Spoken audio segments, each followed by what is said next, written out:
You can't hide from hillbilly crime. You can't hide from hillbilly crime. You can't hide from hillbilly crime. You may not know that there's a crew in town. The head hillbillies are making their rounds. Small town whispers loud and clear. The sheriff shot the judge in his chambers chair. Sheriff got a secret he won't keep. Judge shot dead in his disbelief. A lot of people have some stories to tell. Dark pass away, get the sound of a shotgun shell. All the secrets spill on down. Voices loud in this old town. From the courthouse to the ground. Rumors fly and they can't be bound. Neighbors hide behind their blinds. Whisper tales of troubled minds. Skeletons covering the mountainside. A treacherous reality in the pines. Winter reveals the hidden lies. Moonlight couldn't mask their cries. Shadows caught in sunlit skies. There's no cover, no disguise. All the secrets spill on down. Voices loud in this old town. From the courthouse to the ground. Rumors fly and they can't be bound. Winter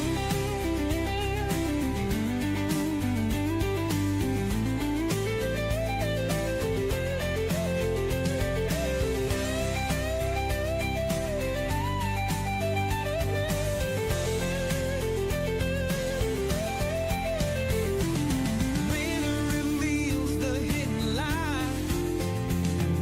Moonlight could mask their cries. Shadows caught in sunlit skies. There's no cover, no disguise. All the secrets spill on down. Voices loud in this old town. From the courthouse to the ground. Rumors fly and they can't be bound.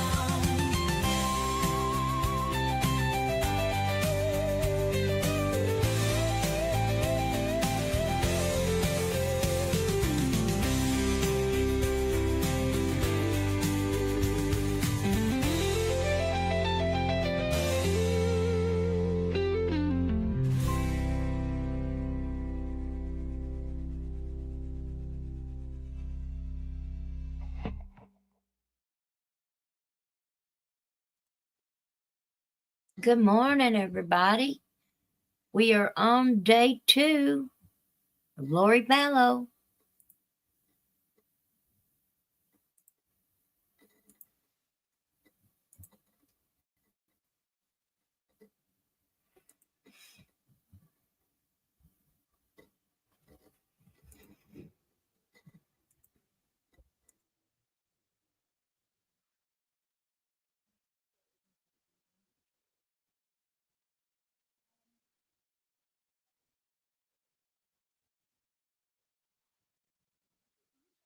Over. Relevance There's a on. And then you saw that.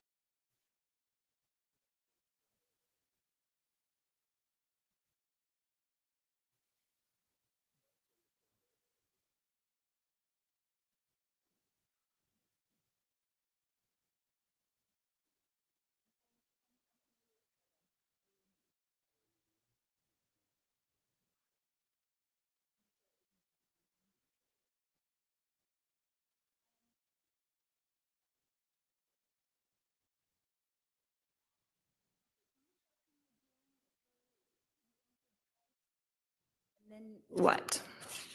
walked into the house, proceeded forward, saw a patient on the floor to the right, proceeded to the patient to start an assessment and evaluation. And then Captain Keller had already come in. I'm pretty confident, yes, he would have been quicker getting off the truck and inside. And so you did your assessment and then what? My assessment revealed that he was unresponsive, no pulse, no breathing. So I would have started CPR, started chest compressions. Did you do that with his shirt on? I would have lifted that out of the way so I could find the proper landmarks. So you had said that you saw that there was, let's see, 2 gunshot wounds. Is that correct? Yes. And then you saw that through the shirt? Or how did you assess that when you first entered? That's my question. Once I am doing CPR, I can see 2 bullet holes in the shirt. I can see that on the chest and on the abdomen. I can see the wounds as I'm looking at the chest and doing chest compressions. Okay. And then he had on what color shirt? I wouldn't have recalled other than, I guess, the video yesterday. I think it was a dark colored shirt I think we saw on the screen. And so you had talked yesterday about the blood being more blood on chest, not pooled around your knees, right? Is that correct? Correct. And so with the dark shirt, was it hard to see the blood? I'm kind of trying to see what you saw when you entered. I remember seeing blood on the chest. It wasn't, I remember not seeing blood on the abdomen. And there were holes in the shirt, 2 holes in the front side? I would, best of my recall, yes. Okay. And when did you cut off the shirt and how does that procedure work? I continued doing CPR, chest compressions. One of my other colleagues would have cut that off. And knowing that the shirt maybe is potentially evidence, that's why I said to her, don't cut through where the holes are. So she could have cut down the side instead of on the top of the body. And do you use like a special scissors or something for that? Yeah, we have some trauma shears in our equipment. Okay. And who was that? Was that Phelps or? I believe that was firefighter Kaczynski. Okay. Kaczynski, that's one I didn't have. So who all was sitting there with you that was on scene at that time? Firefighter Fife would have been there. Mhm. Firefighter Kaczynski, the 3 of us, kind of like we saw in the video or I get the picture yesterday. All 3 of us around the patient while Captain Keller was standing back a little bit, like you saw in the picture. Okay. You said that you had been a CPR instructor for 12 years. Is that correct? Yes. Okay. And was that for the last 12 years or 12 years ago? Approximate dates 2004 to 2016, let's say. Okay. And so have you taught people who have never done CPR before? Have I taught those individuals? Yes. Right. And not just like people renewing their certification, but both. Correct. Okay. How many people would you say that you've taught that have never done CPR before? Never done CPR, and it's probably in the hundreds over that long of doing that. So you'd be familiar with how a first timer would react. Yeah, you try to forewarn them what to expect. Okay. So these first timers, they have to be taught the appropriate place to place their hands. Would that be fair? That is part of the course, yes. And so do you show them or do you just tell them in class where to put their hands? It's a video-based system through American Heart. There's a curriculum that we would have been following. Okay. So if you could only tell them like over the phone, that might be difficult for them to know the correct placement of their hands if they've never done it before. I guess it depends on the instructions that the dispatcher gave. Ultimately, if I was telling somebody over the phone, you want to put your hands on their chest, on the lower part of the chest. It's that kind of simple, so to speak. Okay. But without the video, if you were teaching a class and you didn't have the video, it might be difficult, right? For a bunch of first timers? Objection, speculation. Overruled. You can answer. Does it mean answer? Oh, okay. Sorry. Can you repeat the question then? Yeah, so it might be difficult. If you didn't have the video, it might be difficult, for a bunch of first timers to know exactly what to do if you just had to tell them middle of the chest, lower chest. I mean, you could obviously show on a person, you could show on yourself. If I you mean, couldn't show them and you could only tell them, could it be difficult? I suppose it's possible depending on the person. Okay, that's fair. So do you think that your CPR class would be fairly successful if you had no visuals? Objection, relevance, speculation. Yeah. Next question. I got it, Your Honor. So if a person had never done it before and was just told how to do it, is it possible that they might not be acquainted with where to put their hands? It's possible. And it would also be possible that they might not do it properly. That could be possible too. And right now, when you're teaching CPR, and I didn't say you are teaching right now, but if you're teaching a class, are they just doing percussions now? There's no breathing in the mouth. Is that correct? It's going to depend on the level of the class. As far as the lay rescuer, people that have never done it before, that just want to have the training. It's evolved and we're teaching compression only. That is a form of CPR now also, just doing chest compressions. And how long do you teach to do that for? How long of a period before you take a rest or? Well, it varies depending on if patient is an adult or a child. There are different guidelines that American Heart offers. So in those courses, they're getting to learn information for adults and children and infants also. Correct, right. So for an adult, how long, like 30, 100, 150? It's been a while, so just wondering. With an adult, they're also taught they need to call for help right away also. So that's a factor. Are they alone? Is somebody else able to call? Can they call, put the phone on speaker, start, while talking to 911? And then they would just keep going until help arrives. So there's no timing, like you take a 10-second break, you just do compressions? Not for that type of level of CPR, there wasn't. Okay. So it's helpful if you had someone there that you could take turns, like I do 100 and then you do 100, because it's kind of exhausting, right? Objection, compound question, relevance. I'll sustain it as the compound question. You can re-ask the question ask it in a different way. Go ahead. So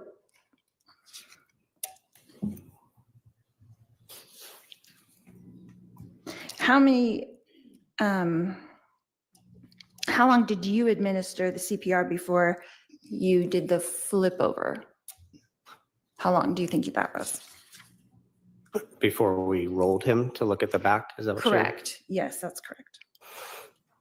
I would estimate maybe up to a minute. Okay. And then were you counting compressions? Is that what you were doing during that time, or do you not count? You just do it for a certain amount of time? I don't recall if I was counting. I mean, I was doing the chest compressions while waiting for the rest of the team to arrive and for us to continue assessing, see if we're going to continue to work the patient and utilize more equipment. And there were 3 of you there? 4 total, but 3 by the patient. Okay. And then you could take turns, right? Like trade off if you needed to? If we needed to, yes. So that'd be a lot easier than when you're just there by yourself. Would you agree? Yes. Okay. And do you know how long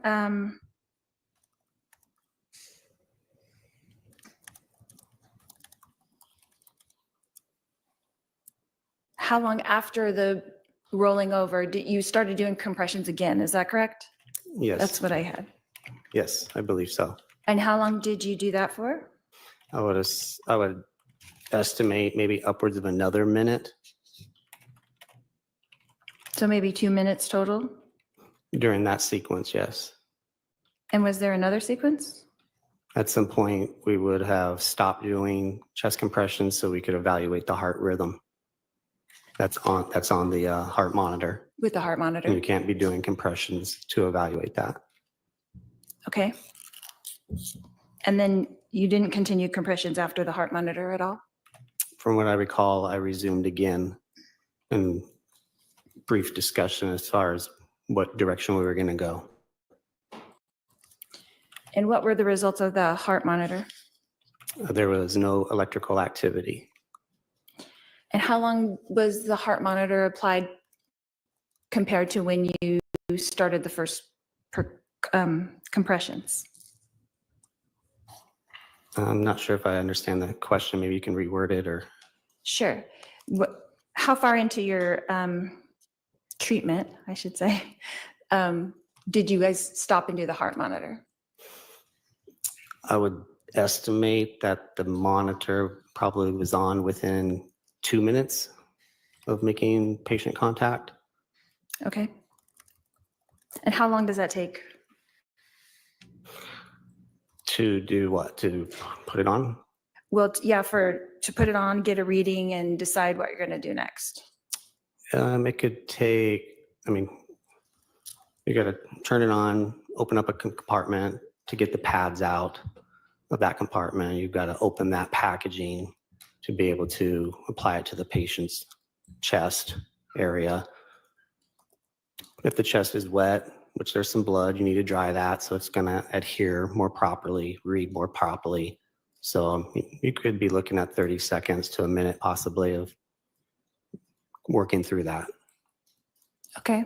And did you have to do that in this case, is remove blood to stick them on? I would assume so, but I was doing chest compressions, so that would have been one of the other two firefighters kind of working through that. Okay.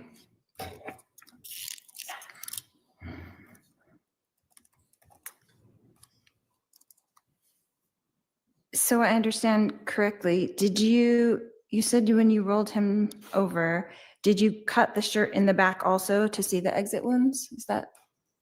No, we only had to cut the shirt one time. That was when he was still laying on his back. You cut it down the side and that opens it up to where then you can remove it from the body, pull it off.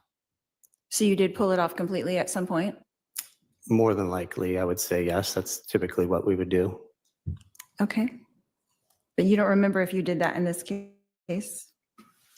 I know that I didn't do that because I was doing chest compressions. So I would assume one of my colleagues did that completely. That's typically what we do. Okay. And so you're back to doing the compressions for the third time, and then you stopped that at some point. Was there another procedure after that? No, at that point in time is when we would have called the patient. And who announces that? Ultimately, I remember our captain, since he's in charge of the crew, would be considered the lead medic. He has the most experience. He's also charting the call, kind of running it, kind of made that final decision. And that would be Captain Keller? I'm sorry, I didn't want to interrupt you. Yes, correct. And then he did call it at, do you know what time? It would have, I don't have it memorized. No, it would have been like in the charting that he was doing. And who documents that? He would have He documented would have that. done it?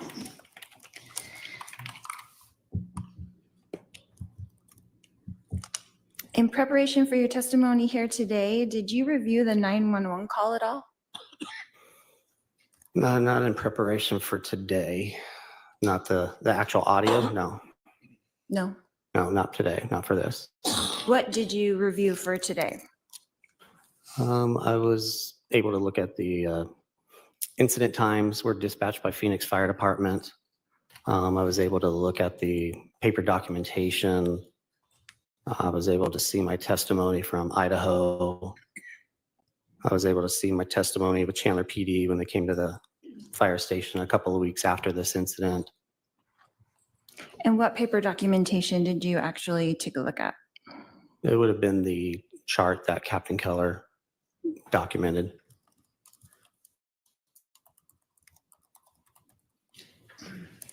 And what does that chart consist of?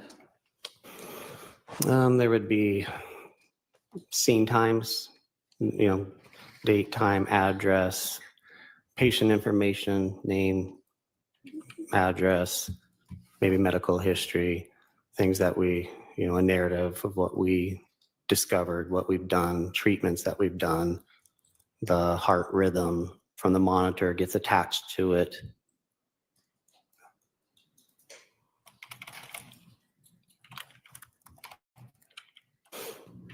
So that would all be in Captain Keller's report? Correct. And you did take a look at that in preparation for today? Yes.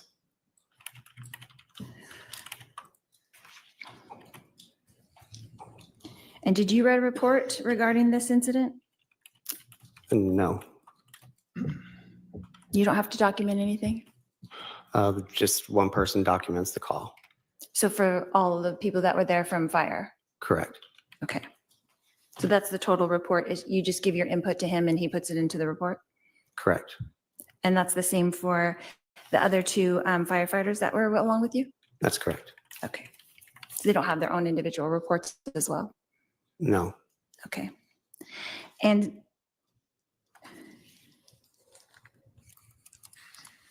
what time were you dismissed from the scene? I mean, we probably only remained an additional 5 to 10 minutes. The chart would have that time. I don't necessarily have it by memory. So how long were you at the scene total? Like, If I had to estimate without looking at it, I would say approximately 20, 25 minutes. okay. And then you were like the driver of the truck, right? Was that your responsibility? So you Correct. drove in and then did you drive out as well? Correct. Okay. So if you guys arrived around 8:41 or something like that, then you left around 25 minutes later? Would that be accurate? I guess when I was giving that estimate of like the 2025, I was even including like our dispatch time from the time we're dispatched driving to the scene. So if you're wanting to know actual on scene time, it might be closer, instead of the 20 to 25, it might be more of a closer to 20 solid. Like, 20 minutes? yeah, Okay. And is that typical for a call? it can vary depending on the calls. Okay. So what other things did you do in that 20 minutes besides administer to the patient? So I'm including in that time while we're staged around the corner, waiting for PD to arrive, then for PD to clear the scene, for us to drive to the scene. There's the time with the patient, and then there's going to be the cleanup afterwards, removing our equipment, going outside. Maybe the equipment needs to be cleaned, restocked, ready for another call. So when we drive away, we're ready to respond to another emergency and then drive away. Okay. So when you were done with the patient and you were going through that procedure of cleaning, were you in the house or did you exit the house? We'll remove all of our stuff and we'll go outside, typically to the front bumper of the fire truck. And then what do you do? We have cleaning chemicals on the truck that we could get out to, clean our equipment up to reuse it. We've got cabinet with restock to be able to restock anything that might need to be. So we'll take care of those things to be ready to respond to another call. Okay. And while you were out front, did you see Alex on the curb? I did see somebody on the curb, or I don't remember if he was on the curb or standing, but I remember seeing somebody with an officer or officers. I don't recall how many people might have been together. Okay. And did you converse with those officers at all during that time? I don't believe so. I don't really remember conversing with any officers on scene. That would have been more Captain Keller, charting, documenting, kind of getting information from them. He would be able to answer that question. Okay. So did you,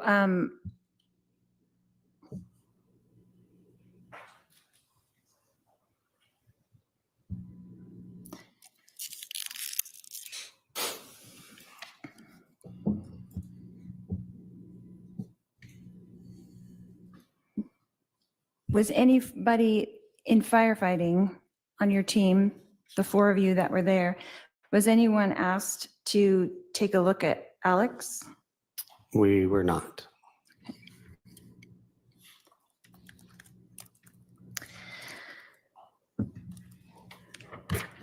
Let's see. Have you spoken to the media about this case? I'm going to object. Relevance. What's the relevance? What is the relevance, Your Honor? Yeah. Just to know how many times he's given testimony? Your Honor, I'm Right, going I'm gonna to, maybe we can hold on. sidebar. Yeah, I don't want to. All right, let's go on sidebar.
Mr. Cowden,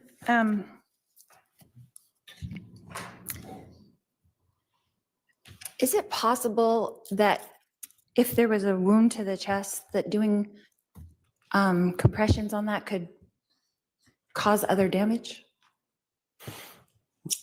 I suppose it's possible, but ultimately it doesn't matter. If the heart isn't beating, it's what you got to do. It's the appropriate treatment.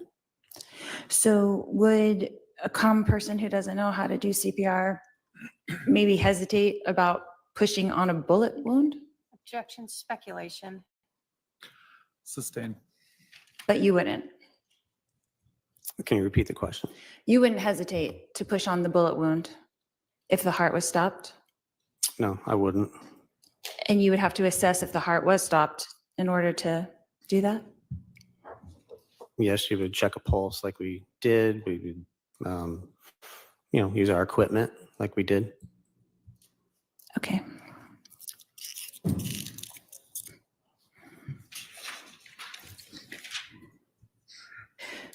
So the two wounds that you saw when you first got there, one was in the chest and one was where?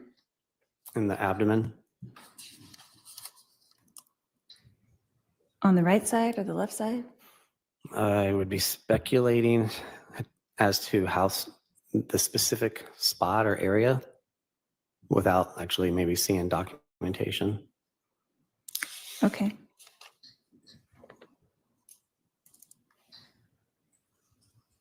And can you tell me about I think there's a word for it, but I'm sorry, I can't remember what it was. The crunch. When doing the chest compressions, Correct. I don't know if there was necessarily a certain word that I used, but you feel the sternum crack. I compare it to, like I said before, cracking your knuckles. And how much pressure would you have to apply to get the crack? That could vary, like depending on who you're doing CPR on. Like on an adult male? I mean, it could still vary depending on, the strength of the person doing CPR also. It could vary depending on the size of that adult male also. So I've never seen like any science that might say you got to deliver this much pounds of force or anything. Right, So- like 400 pounds of pressure or something? Yeah, I don't know. Right. Okay. You're just So going to push there isn't- hard. Hold on. So Oops, sorry. Can't have you talk over one another. So he's finished his answer. Go ahead and answer your next question. so there's no determined amount of pressure, correct? Just hard and fast. When it comes to people doing CPR, for us, we're working as a team. We have equipment that can tell us if we're pushing hard enough. For a person without that equipment, just hard and fast. Okay, that's fair. And then they don't always get the crack, right? It's not always going to happen. If they're doing it forcefully enough, they would. So if they didn't do it forcefully enough, it wouldn't. That is possible, yes. But then when you come in, the professionals, and you apply the correct amount of force, then you would hear the crack. Yes, And is that possible that happened in this case? it is possible. Okay, no more questions. All right, redirect.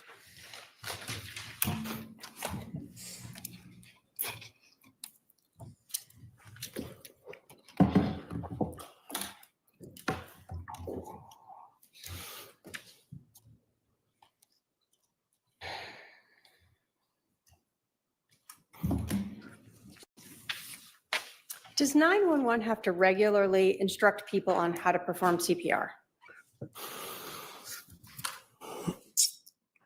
I don't know if I can answer that since I don't, do that since I'm not 911. Have you regularly heard while listening to a radio 911 instructing people on how to do CPR?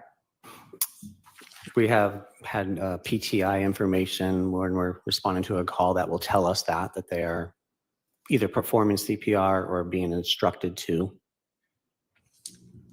So you've seen in the past that 911 is prepared to handle individuals who may not know how to perform CPR. Yes, And that's to help try to keep the patient's blood moving while you're en route. correct. You were asked a lot about trading off and other people doing compressions. At this scene with this patient, Charles Vallow, did you ever trade off and have someone else do the CPR compressions? No, You were the only one doing the CPR compressions. yes,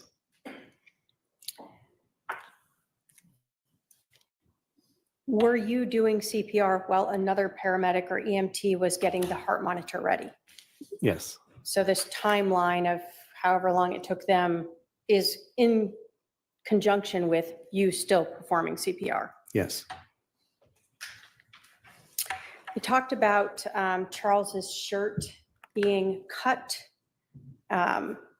If photographs from the scene show his shirt still around his neck, would that indicate that it wasn't removed from him? After the cutting, Yeah, so if police, let me ask you this. When you guys are done and he's called deceased, do you put his clothing back on or modify him in any way? no, we would just take our equipment that's necessary to take.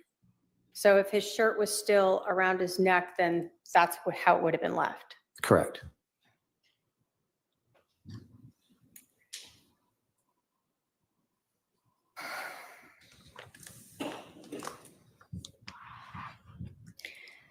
You were asked about whether or not you should perform CPR on a person who has a gunshot wound. Is there any reason why a person with a gunshot wound would not need to have blood circulating through their body to bring oxygen versus some other type of injury? No. Is the whole point of CPR to make sure that blood is circulating to get oxygen to their brain Yes. so that they don't go brain dead? Yes. And you said that ultimately it wouldn't matter if you cause more injuries because if they're brain dead, who cares, right? Correct.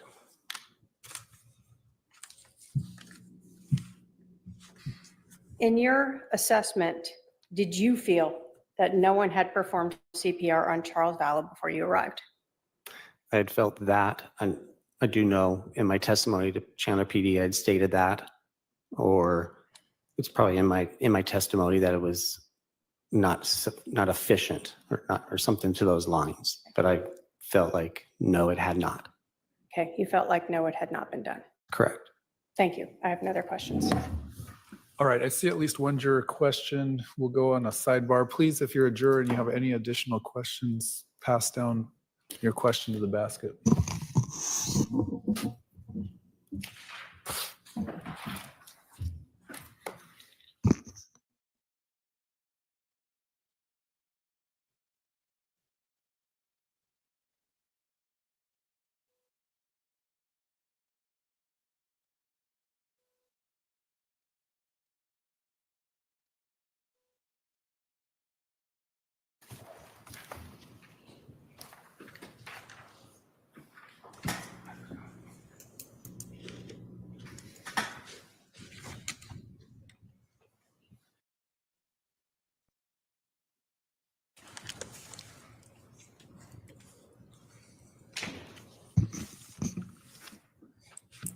State calls Ken Keller.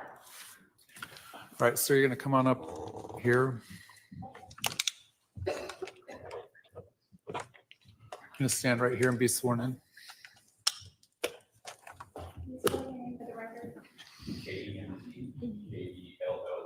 Thank you. Please raise your right hand. You do solemnly swear the testimony you're about to give will be the truth, the whole truth, and nothing but the truth, so help you God. All right, you're going to come up this ramp over here and have a seat to my left.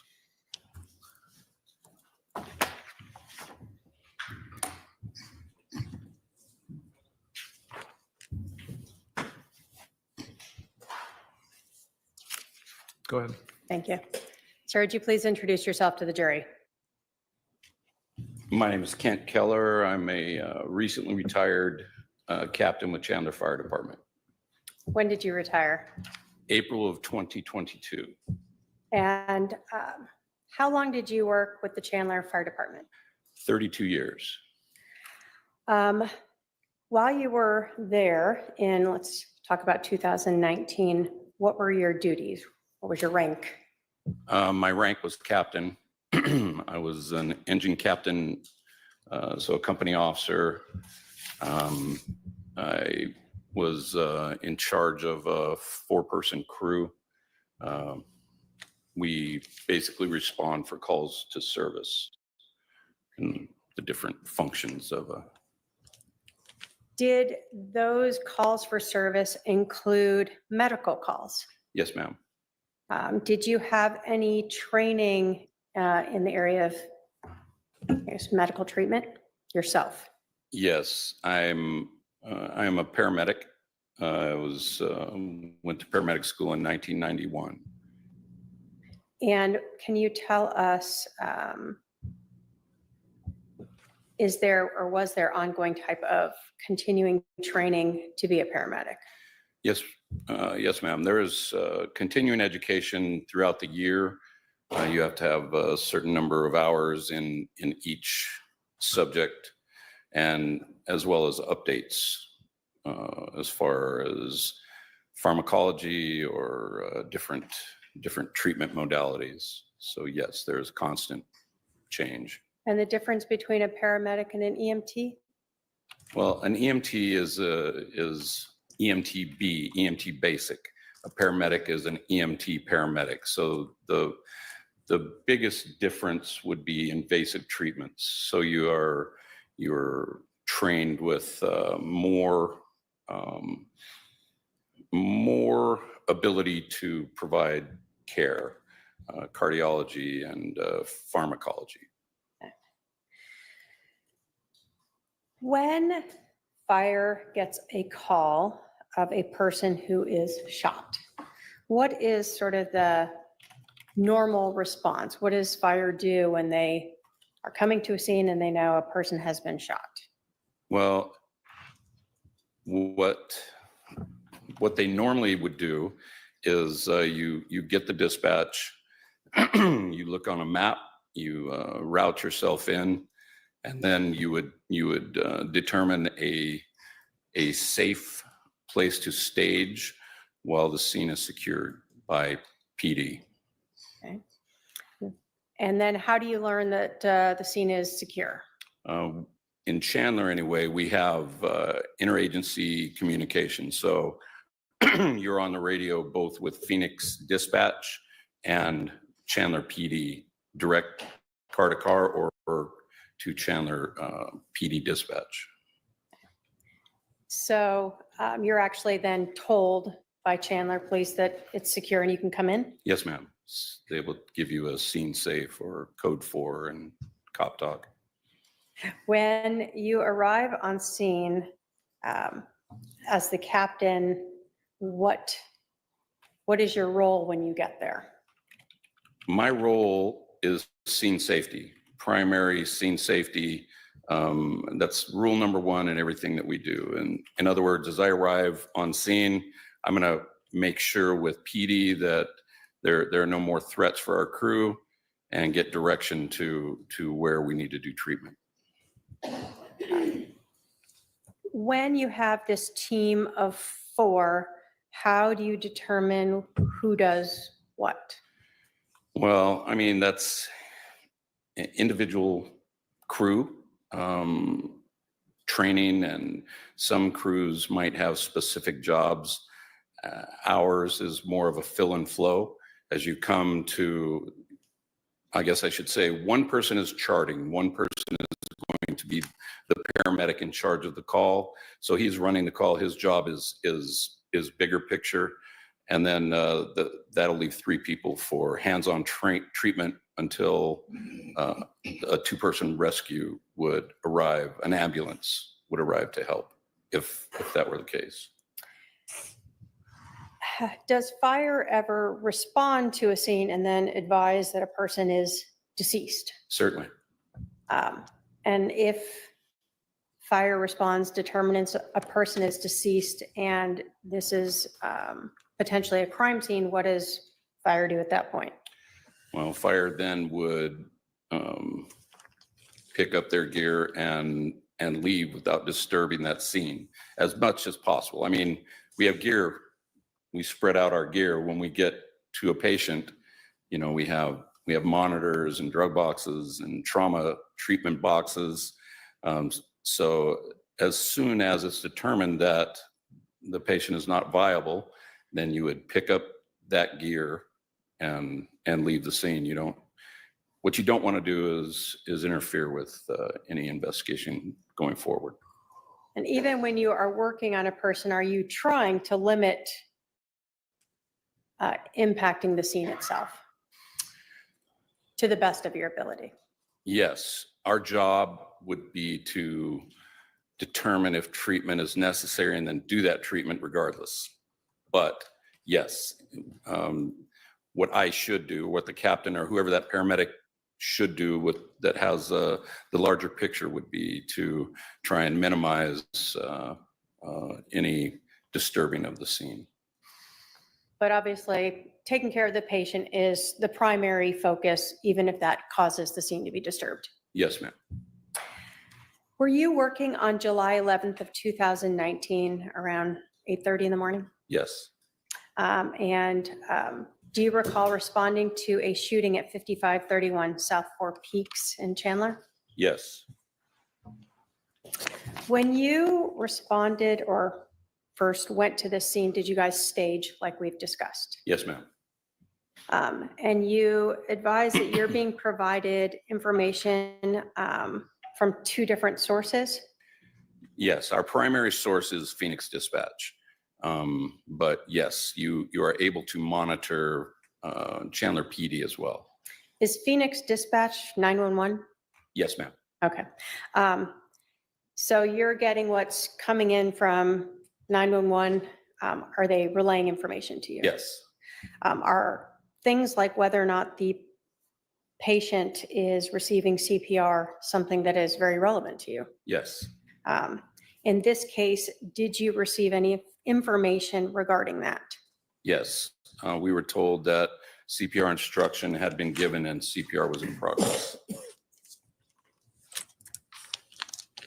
Does 911, in your experience in over 30 years, are they able to provide instruction for lay people who may not know how to do 911 or not know how to do CPR compressions? Yes, they are actually certified to do that. They train and are certified to give that instruction over the phone. So Even though it's only verbal, they've been trained to how to present that to a person over the phone. yes. So you are advised that CPR instructions have been given and that CPR is that compressions are being given? Yes. Been a little while, but yes, I believe that I was told, I do know that instruction, I do remember specifically hearing that. CPR in progress. I believe I remember, I would have to, but definitely the CPR instructions had been given. Does knowing that a person has been receiving CPR impact the way you view a patient when you enter a scene? Yes. How? Well, because it would make the patient more viable. If adequate CPR were given prior to our arrival, then you would hope that good CPR was given and that oxygenated blood was being pushed around the body, which would mean that make the patient more viable at that point. When you go to a scene where you believe CPR is given,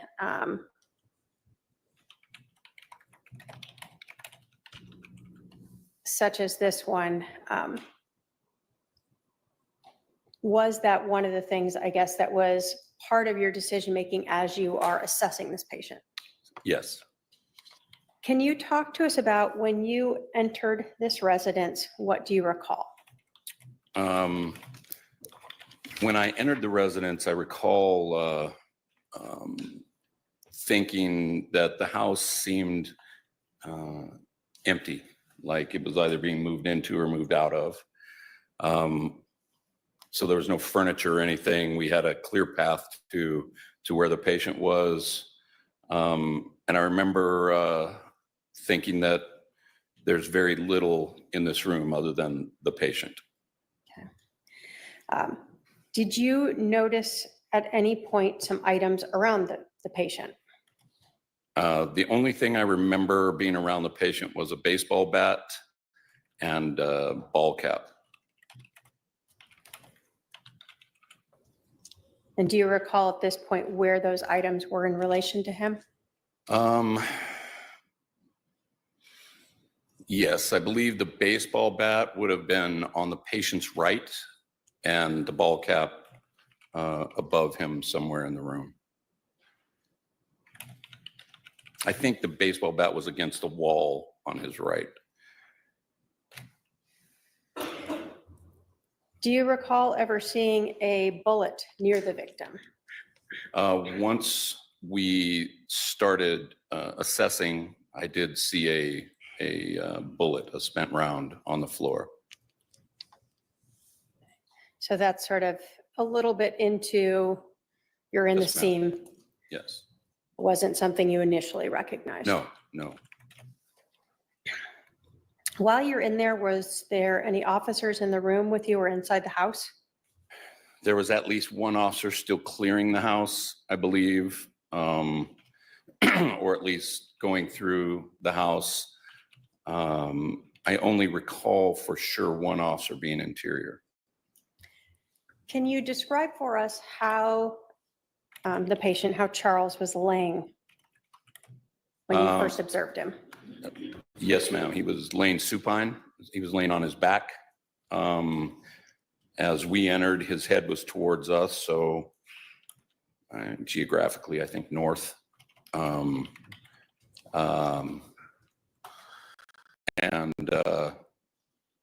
So that's how he was laying supine. Do you recall anything about his arms or hands where they were?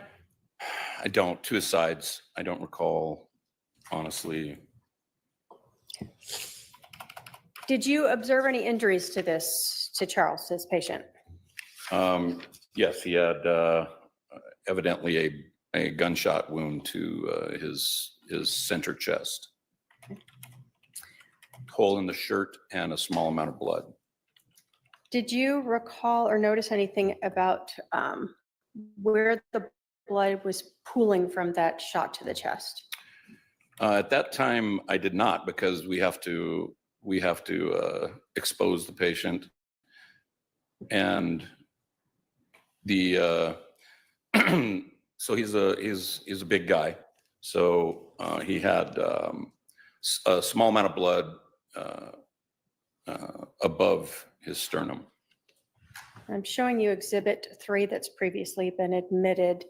Does that look like? If it adjusts a little bit, but Okay. you can attempt. Yes, ma'am. Go ahead. Are you able to see that there? Yes. Kind of. Does this look like the patient that you were working on? Yes. And in this, do you see the blood pooling in Exhibit 3 there? Yes. Is that sort of what you were talking about? Yes. Here in around the collarbone. So there's a divot here. That Would you describe this patient as a fit man? he seemed to be. Yes.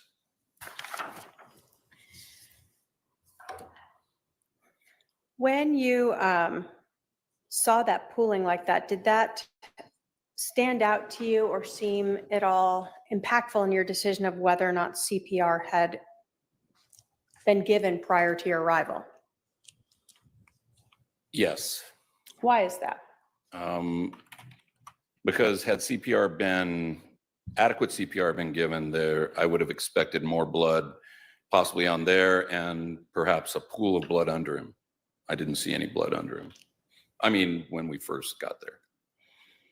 So when you guys first arrived, let's go back to sort of describing the scene. You said that you didn't notice any blood pooling under him. I did not. And is that something that you guys are cognizant of since you're going to have to get down and around him? Yes, but we're more cognizant of it because it would indicate an exit wound. And obviously, the more blood there is, the more the heart was beating or CPR was being done. Okay. So both the lack of spreading on him is one indication that kind of made you question if CPR had been given, Yes, ma'am. and the lack of pooling of blood underneath him was another sort of Yes. flag to you that maybe CPR had not been given. And no one was doing CPR when we got there. would have been the primary indicator to me. And I say that because if CPR were in progress by PD, if there were an officer there doing CPR, then they would have continued to do CPR until we relieved them.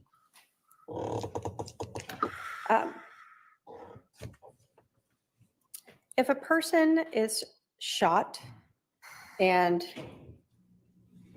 deceased and you start giving them compressions, can you still push blood out of those wounds?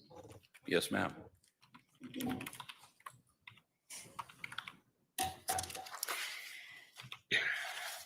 Now, at some point when fire arrives and they are assessing a patient, do they, I'm going to put up Exhibit 4 here. Do you need to try to remove any garments that might be around those potential gunshot wounds? Yes, you would expose the patient. Why is that? Well, because you don't know for sure how many gunshots there are. You check for exit wounds.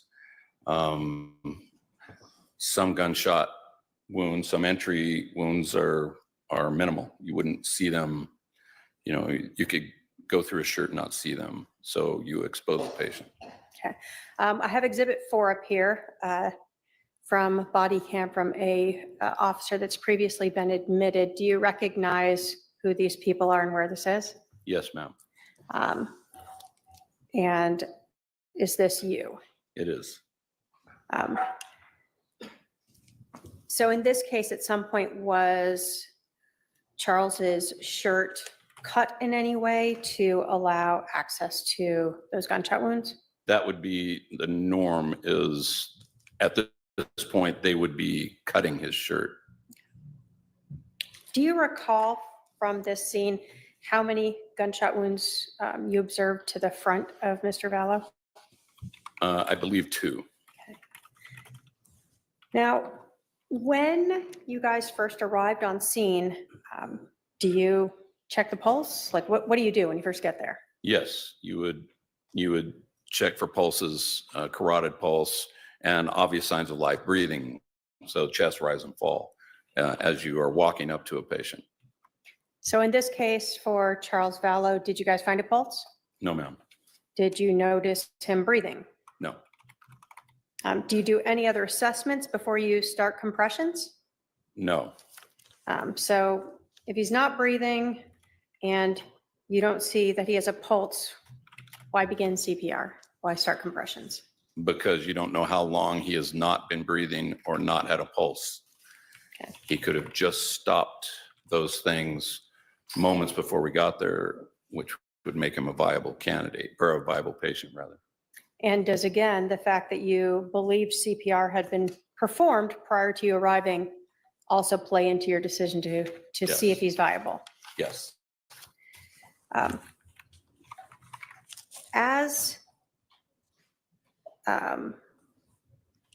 other officers are doing compressions, what are you doing there? So I am charting. So I am, in this particular case, I was running the call. So I'm going down a checklist, gathering information, getting, listening to what they're telling me, and having them, I'm directing them throughout the call. Okay. So at some point, are compressions stopped to assess the patient in other ways? Yes, after a heart monitor is on. Okay. And so are compressions able to be performed while someone else is getting the heart monitor ready? Yes, compressions continue throughout until you stop compressions to check for pulses. Okay. Do you ever want to check a patient who you see have gunshot wounds, such as Mr. Vallow here, to see if there's exit wounds? Yes, ma'am, immediately. So they would have cut his shirt, taken his shirt off, rolled him, checked for exit wounds, and then rolled him back and continued compressions. In this case, are you documenting your observations and others about what you observed when he was rolled? Yes. So when he's rolled, you're looking at his back? Back, right, from the back of the head to the back of the feet. Okay, so he's completely rolled over so that you can see his back. Yes. Did you notice anything about Mr. Vallow's back that may have indicated he'd been there for significantly longer than you originally thought? He did have lividity. So there was modeling, skin modeling and lividity. Once the shirt comes off, then you could see modeling on the skin, and lividity had begun to form. Can you tell us what modeling means? Modeling is sort of a patchy looking skin caused from hypoxia or not enough oxygen getting to the skin. I mean, you can have mottled skin for different reasons, but in this case, it would be from his heart not beating. Okay, and then you said lividity. What does Yes, that ma'am. mean? So lividity is the pooling of blood, and that takes longer, much longer. So the blood will begin to leave the tissues and gravity drain to the lowest part of the body. So when the blood isn't being circulated by either CPR or the heart, the blood just starts to pool there. Yes, And so you noticed that as well when he was rolled? yes. Did you notice any exit wounds? I did notice at least one exit wound, yes. After you looked at his back, do you recall, I guess, when in this process you checked his heart monitor, when that was done? I do not. This all happens simultaneously. You asked what these different people are doing. They're doing all of those things simultaneously. So the patient is exposed, CPR has begun, and the evaluation, the rest of the evaluation is happening. So timeline, it's on the heart monitor, I'm sure, but a lot of it happens simultaneously. That answer the question? You asked that again? I'm I sorry. believe so. Do you recall what the heart monitor results were? Asystole, no electrical rhythm in the heart. Flat line for, Do you ever look at a patient's pupils? yes, ma'am, always. What's that for? Because if it's just a brain function. If you shine light on pupils, they react. When the brain stops to function, hypoxia sets in, the pupils will dilate and remain fixed, so they won't change. They're non-reactive to light. What did you see with Mr. Vallow? They were fixed and non-reactive. So we heard about the pooling of the blood on Mr. Vallow when you first arrived. As CPR was being done, did you notice any blood being pushed out of his body? A little bit more. Again, he is on his back. Exit wound was in his back, but yes, we increased the amount of blood under the patient by doing CPR. When you first arrived, did you notice any active bleeding? No, ma'am. What's the relevance of no active bleeding? No heartbeat.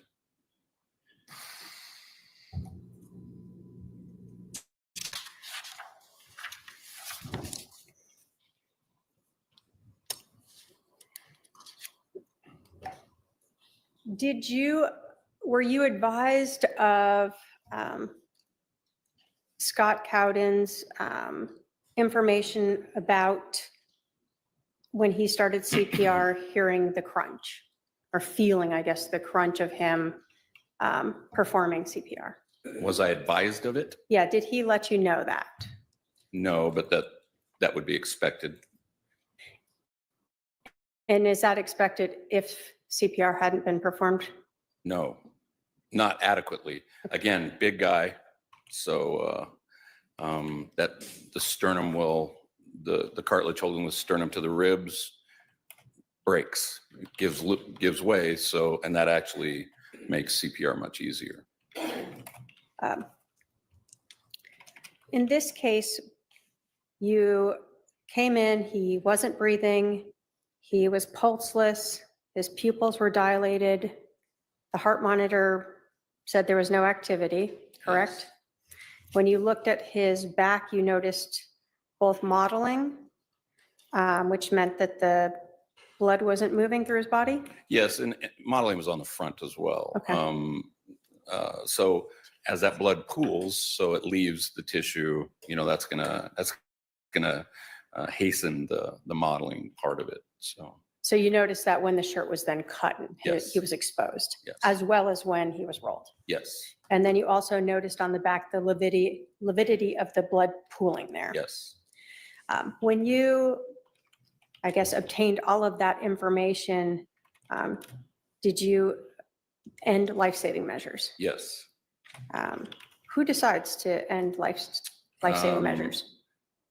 I do, as well as the rest of the crew. So Scott Cowden is also a paramedic, and he concurred. So then we call that in, and we cease life-saving function, or attempts rather. When you cease life-saving measures at a scene where someone's been shot Mhm. and is now deceased at the scene, do you leave sort of any attached medical devices with him? Well, as little as possible. So what would have been left on him would have been defibrillator pads, probably EKG electrodes, and probably a CPR puck. Now, when you arrived on scene or when you were exiting, did you ever notice any male outside that might have been with some police officers? Oh, a person? Yeah. Yes. One person, one male. And did you notice him when you arrived or when you left? When I arrived,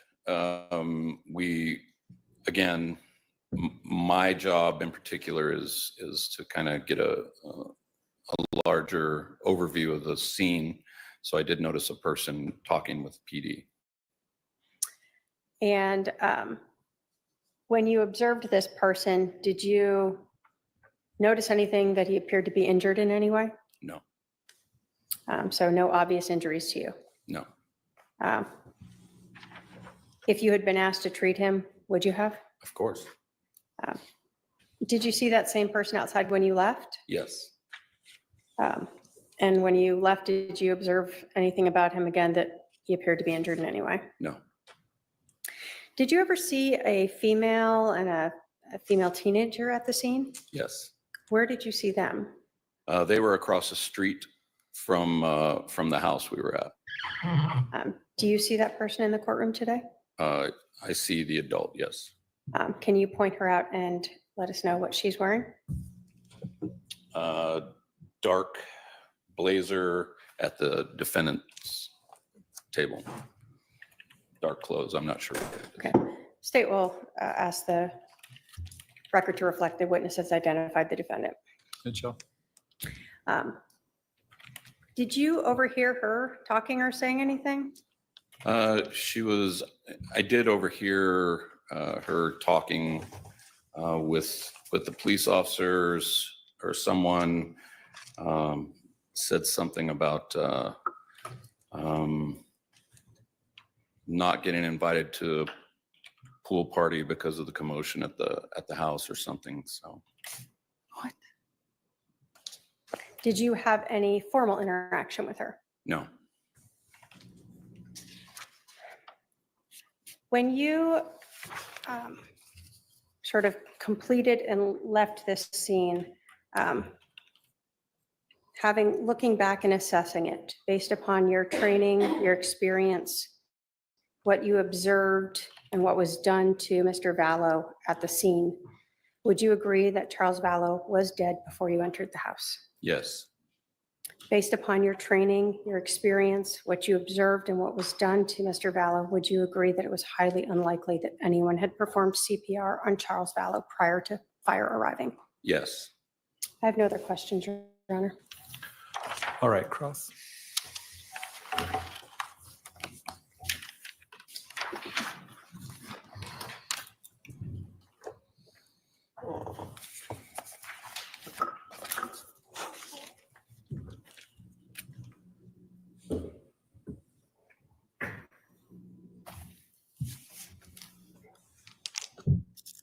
Captain Keller. Yes.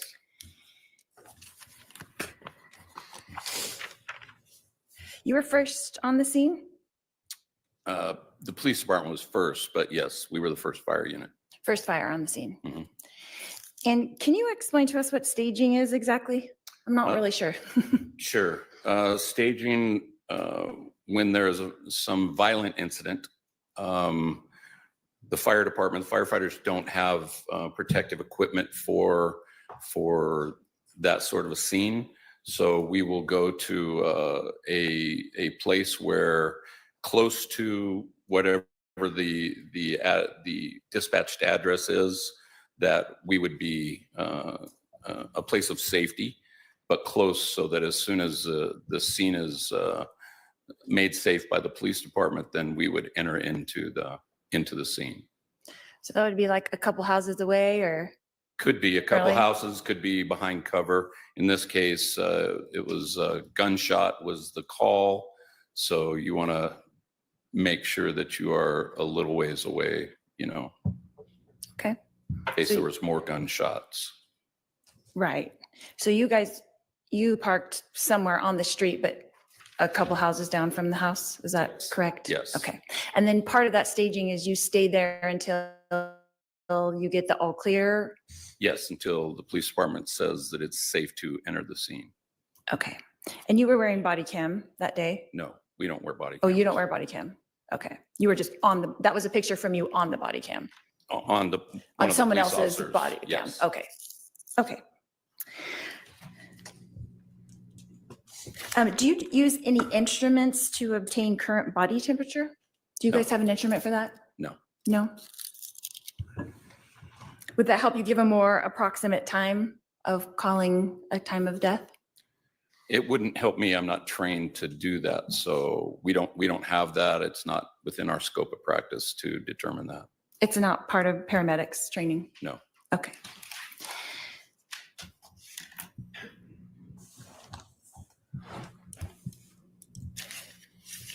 You explained the modeling being patchy looking skin Yes. because of no oxygen to the skin. Is that correct? Decreased, yes.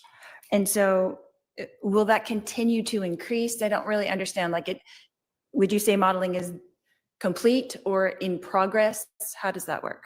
I would say in progress. As less and less tissue had oxygenation, I would say it continues to model. So would you say it was in early progress or late progress? How would you estimate that? I could not say early or late, just modeling. That modeling was present Yes, yes. at that point. So how long would it take for modeling to become present? That's kind of my question. I don't know how long. So it could be like Different for different people, I People. suppose. so it could be a minute, 5 minutes? Yeah, he's already indicated. Hold on. Doesn't know. Rephrase the question. I'll allow it, but make sure you let him answer before you ask your next question. Okay. So it could be just a few minutes, possibly? Possibly. I don't know. Okay. And then lividity, you explained as a pooling of blood. The blood leaves the tissues and goes to the bottom. Is that correct? Yes, Okay. And you saw that as well? yes.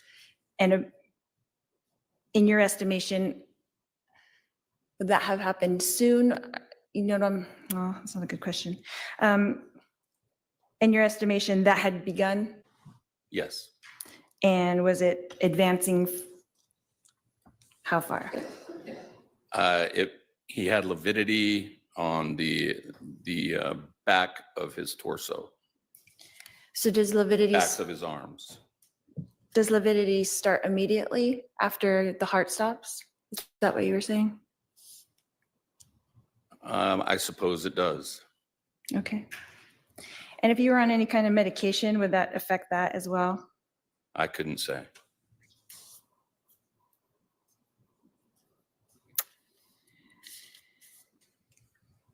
And what time of death did you document? You were making the document, is that correct? Yes, ma'am. And what time of death did you document?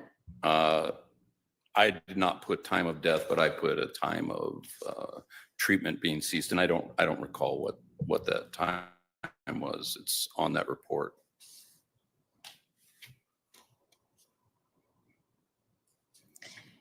And you had stated that you were listening to dispatch on the radio, is that correct? Yes. So were you listening to the actual 911 operator speaking? No, whoever is calling, if you call on the phone to a 911 operator, they would give that information to a dispatcher who would then dispatch a call with the pertinent information. Okay, so you were getting kind of updates as it went along? No, you get the initial call, and then if it were pertinent for us, like the scene is secure, PD says the scene is secure, go in, then we would get that. PD would call dispatch, and dispatch would then call us. Okay, so were you aware at all that they had asked him to come outside? No, Okay.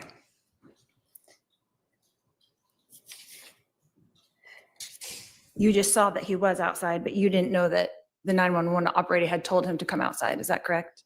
I did not know who he was or how he was involved in it when Okay. we arrived. So on those dispatch updates, it wasn't saying like shooter is in-house or shooter is outside or anything like that? Okay, that wouldn't be, Not to us. that's what I'm That saying. might be to the police department, but that's not something we would hear. Okay.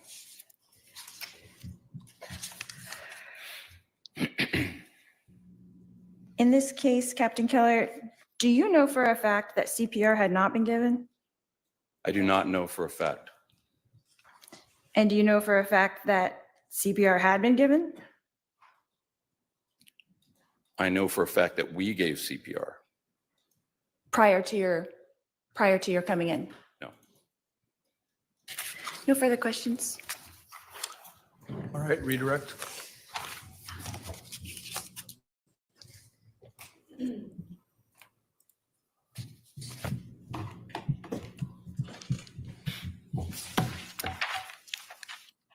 Which do you see first, modeling or lividity? When the heart stops and the blood is no longer pumping. Modeling. Okay. I would expect to see modeling first. And you told us, I think on direct, that lividity is something that you see much later. Yes. I would expect that, yes.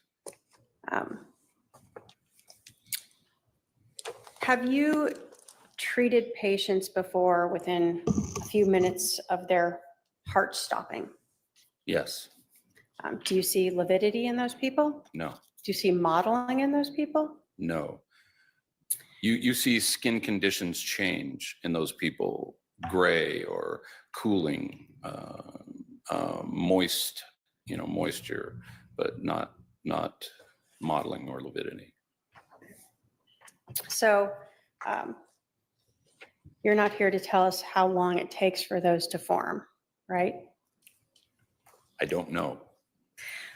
All you can tell us is that it's something that you see in patients who are deceased Yes.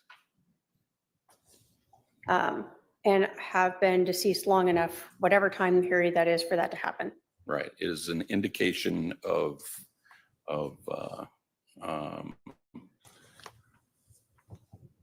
the patient no longer being a viable patient.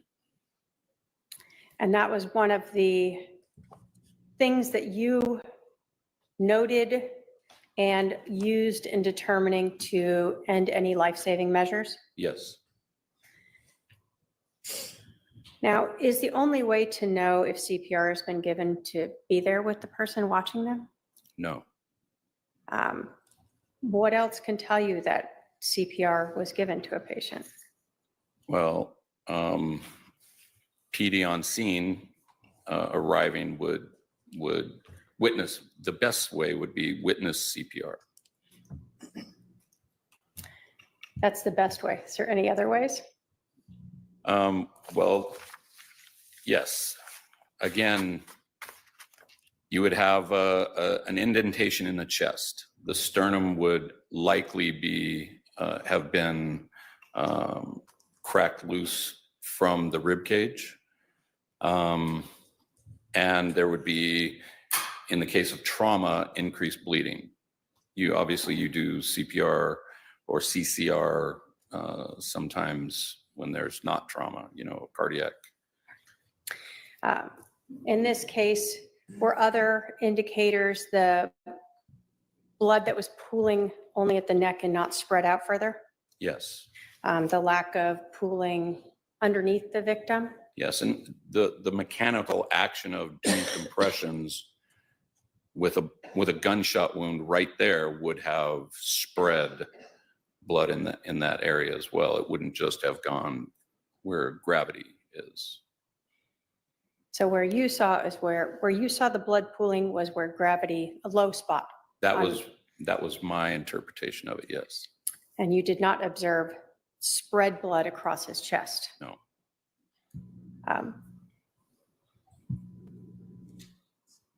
Would ongoing CPR movement of the blood through the body have also limited the modeling you may have seen? Perhaps. Ultimately, is it your opinion that it is unlikely that CPR was given to this patient prior to fire arriving? Yes. Thank you. I have no other questions. Are there any juror questions? I see at least one coming down. Please pass those down. Put on the white noise first.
All right, we have some juror questions for you. Was there any attempt to gain venous access to administer medications to aid the heart in functioning, i.e. ephedrine? If no, why not? It's not indicated for trauma. It doesn't, if there's no blood to pump or the heart has stopped pumping, increasing how fast the heart pumps with ephedrine would do nothing. So in trauma, it is not indicated. Was ACLS protocol followed? Yes. Was there a physician patched in? No, there's no patch required for cessation of treatment. It is part of our ability and part of our training to determine non-viability. Are fire department personnel allowed to call a patient's death? Yes. However, time of death is a different thing if that's what you're asking.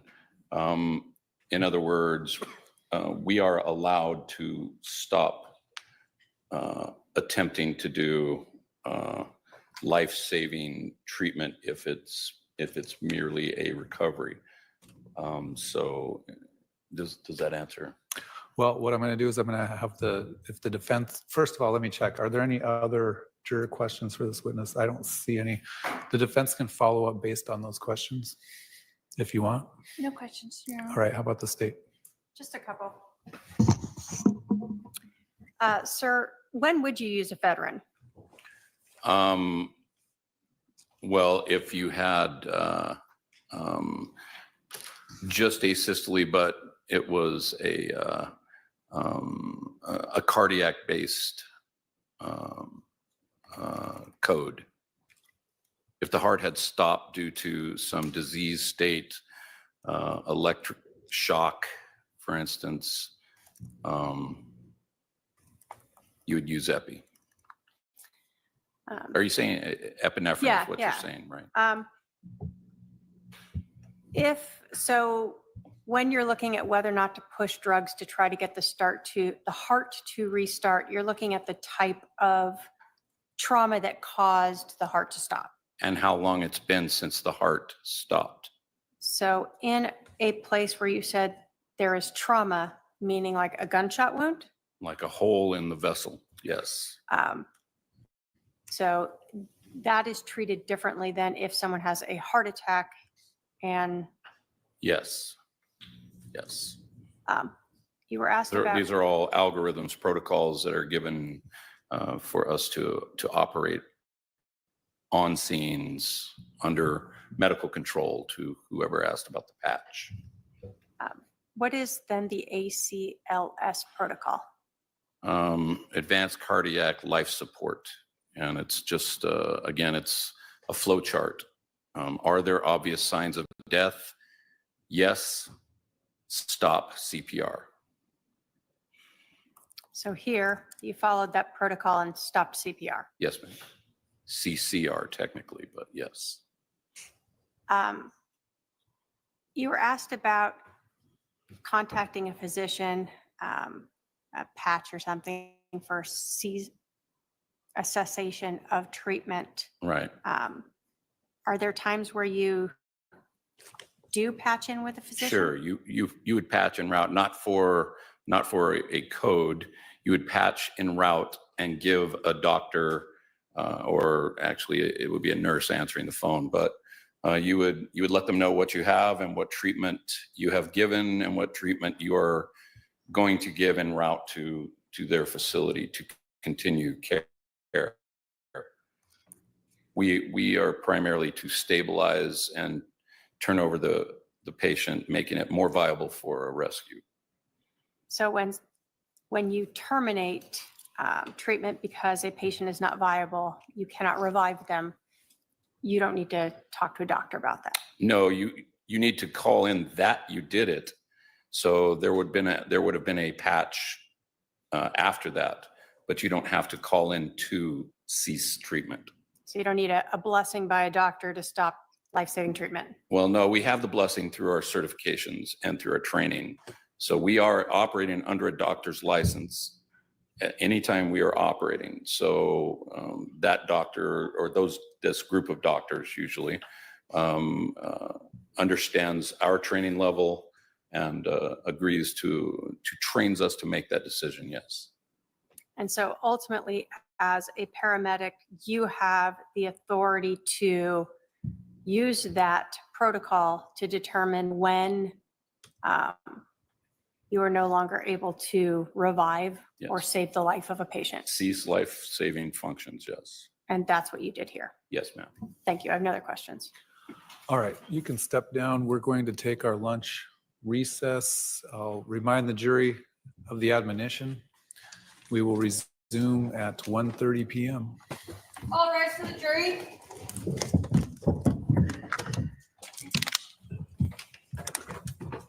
Other police agencies' possession. So although I think ultimately, I mean, the big issue is clearly the state would object to any motion to dismiss. There is no exculpatory evidence. There's no even discussion of exculpatory evidence in Mr. Dworkin's statement or their very minimally fact invasive motion, let alone any prosecutorial misconduct. But I think we're back to the issue of Mr. Dworkin and what he's going to be permitted to bring in or talk about at this point in this trial. All right, did you want to argue that motion right now? Not right now. Well, when do you want to argue it?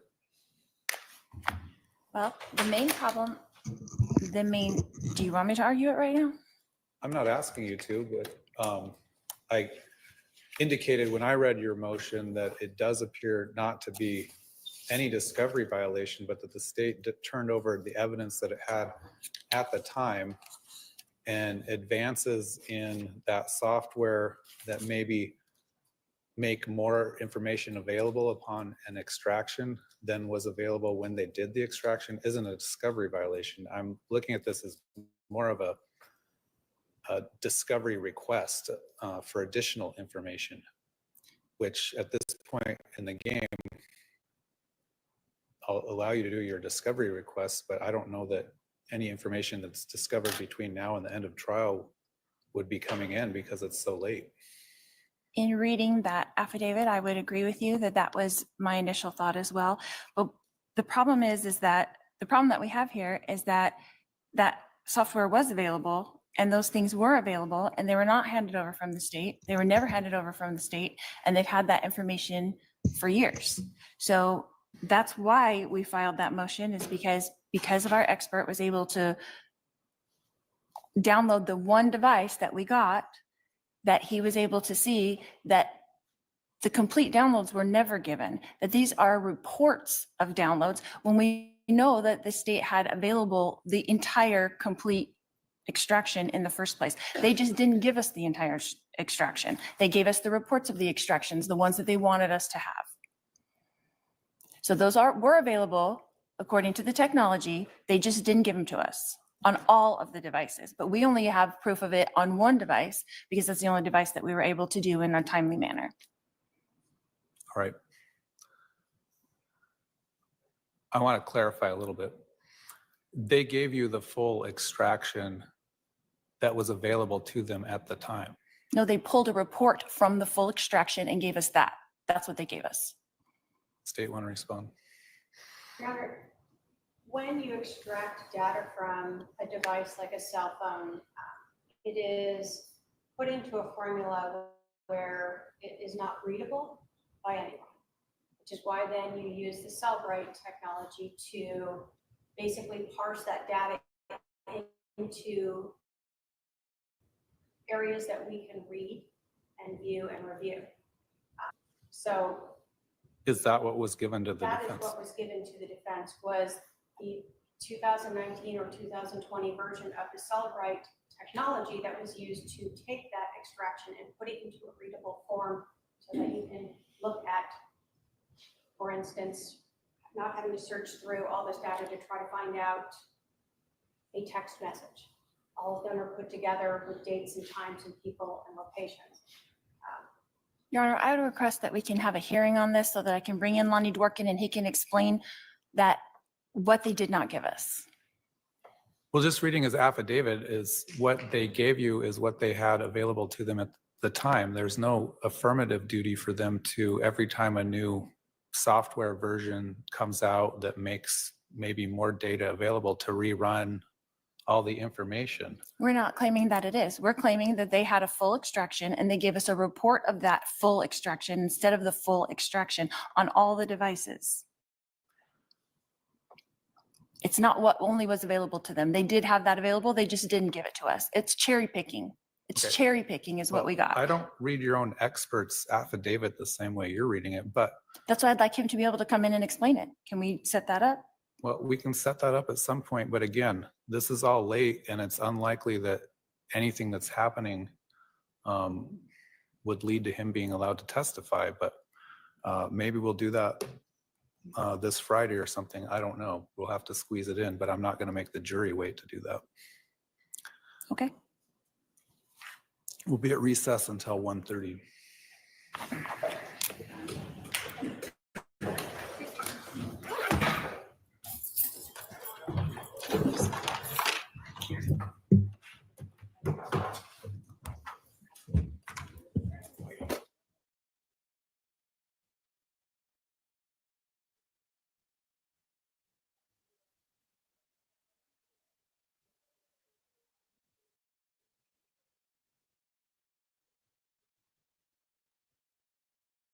There's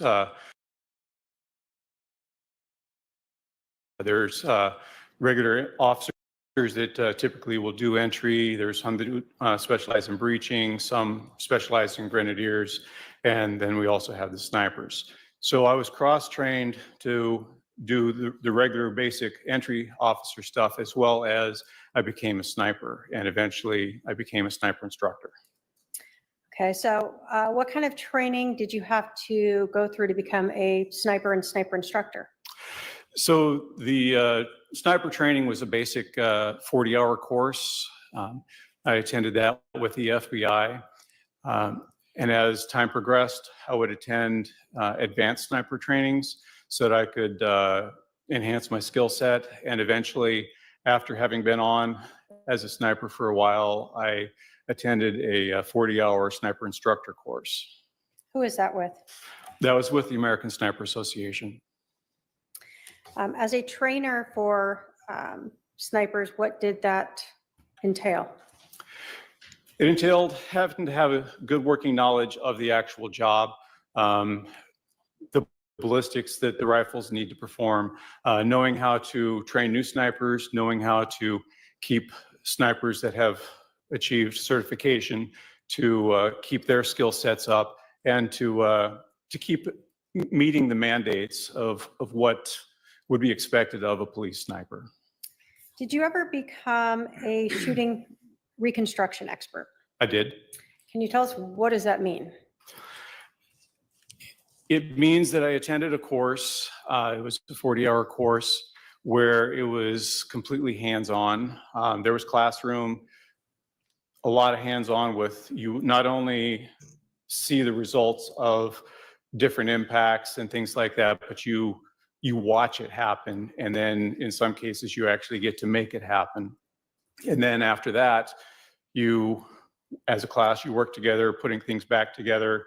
And at the end of the 40 weeks, there is a test that you have to pass to get certification.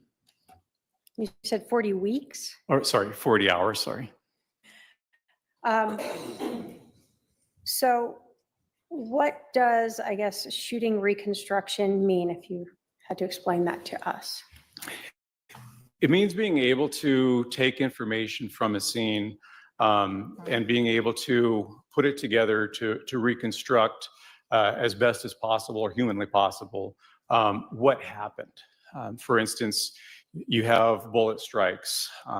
In some cases, you can actually get a good angle or ballistics information so that you can backtrack it and get an approximate area where the shooter had to have been. In many cases, you can help articulate whether information given to you was factual or if the information given to you was not. And this is very handy when there are no witnesses and you only have basically the person saying what happened. Is there any type of certification process to be a shooting reconstruction expert? Yes, at the end of that course, I had to successfully complete a test in order to get certification. And when did that occur? That was in, I believe, early 2017.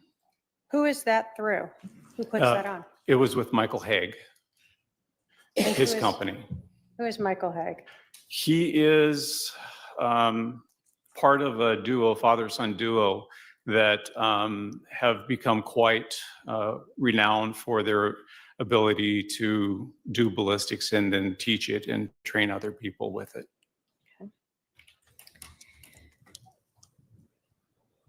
And have you utilized those skills that you learned in that shooting reconstruction course as a detective since then?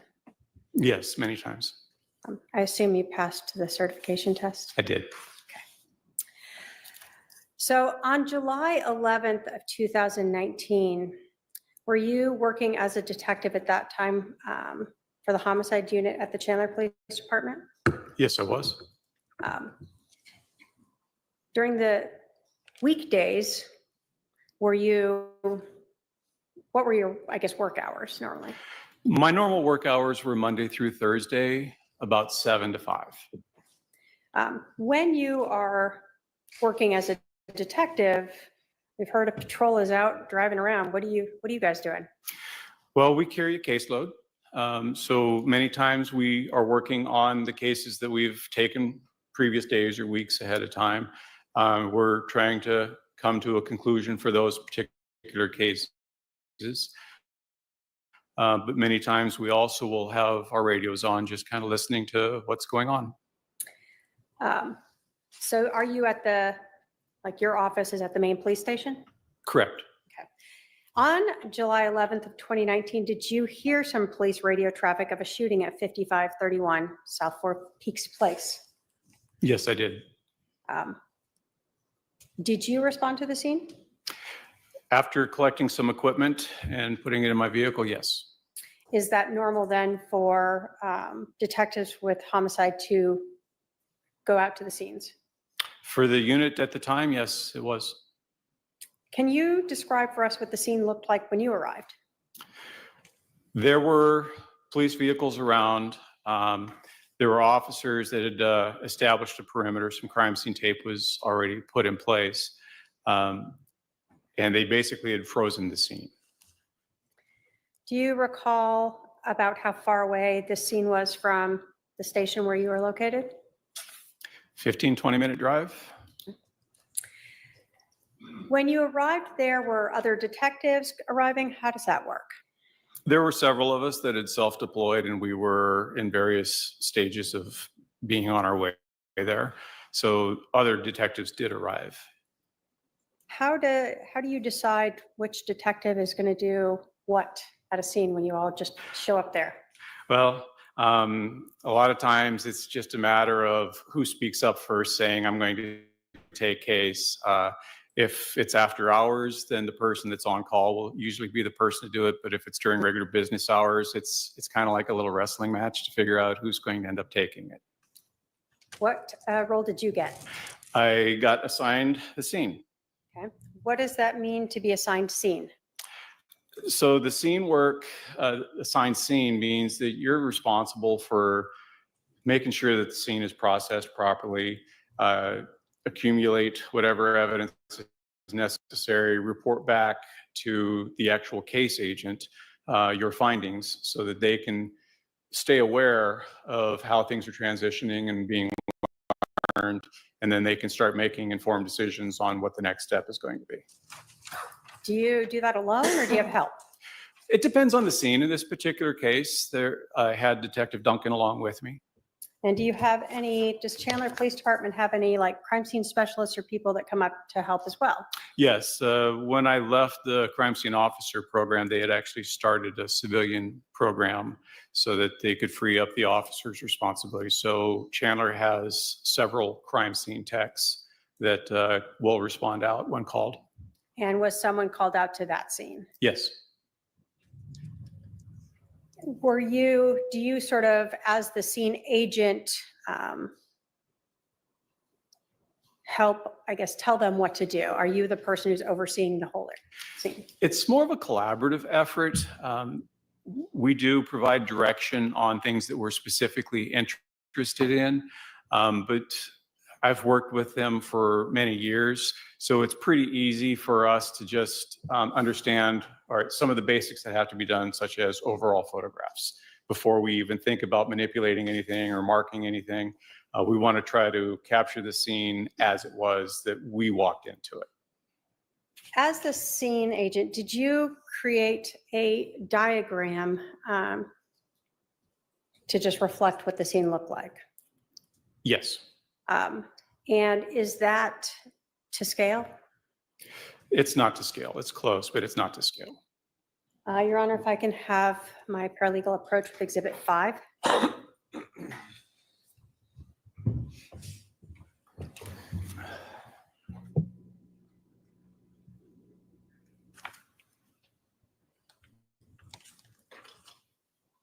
And I think there's a second page in there. It is behind, but it's not exposed to the back. Yes. And is that the sketch and then the second page measurements of that diagram that you made? Yes. Your Honor, the state will move to admit Exhibit 5. Any objection? If it's not to scale, I don't know how it will be helpful, but no objection. All right, Exhibit 5 is admitted. And if I may publish. Go ahead. There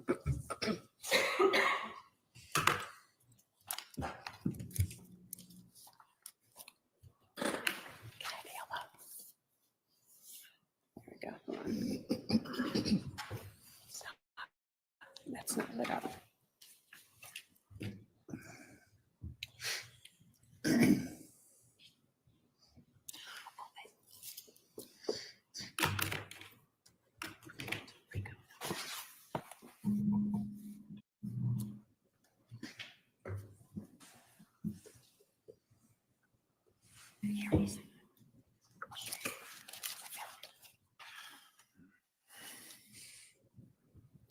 Well, we might use the one behind you. Right. All right, can I have the detective? Oh, never mind. There you go. Okay, so this is Exhibit 5, the first page. Is this sort of an overview of the entire residence as well as the items of evidence that you collected? That is correct. So we understand where we see these little yellow placards. What do those indicate on your diagram? On this diagram, they indicate the items of evidence for that particular room. Okay. And do they each have a number associated with them? Yes. And is the second page of your diagram a reflection of what each of those numbers refers to? Yes, it is. We see in this A, B, and distances. What is that? So the reference points, for this particular purpose, we did a triangulation method. So we take measurements from 2 known points in that room, and then we measure out to the item of interest. And then that was how we get a point A and a point B measurement. All right, so at the first page here, that's the actual diagram. What is the reference points that you are using to make these distance measurements? So the reference points are not depicted on this diagram, but in this particular room, if you look at the wall where items number 2 and 12 are, the upper or the left upper corner is B, And if you go straight down towards the kitchen area, that along that wall, that corner is A. Okay. So when we see a reference measurement from A of 21 feet to the bat, we're talking 21 feet this way should be where the bat was? No, you're talking 21 feet from that corner, straight line to the bat. Okay. So whatever the closest measurement or closest way to get there would be? Correct. So for the bat, it would be something like that. Correct. Okay. And then when we see reference point B for the bat, then you're talking from this point to the bat? Correct. Okay, just so we understand that.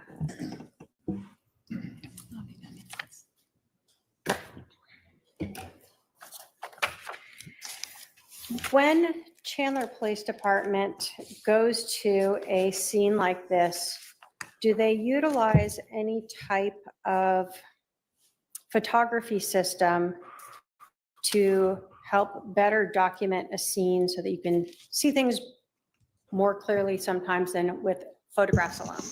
Yes, depending on the scene, we would use a system called the Lizard Q. What is Lizard Q?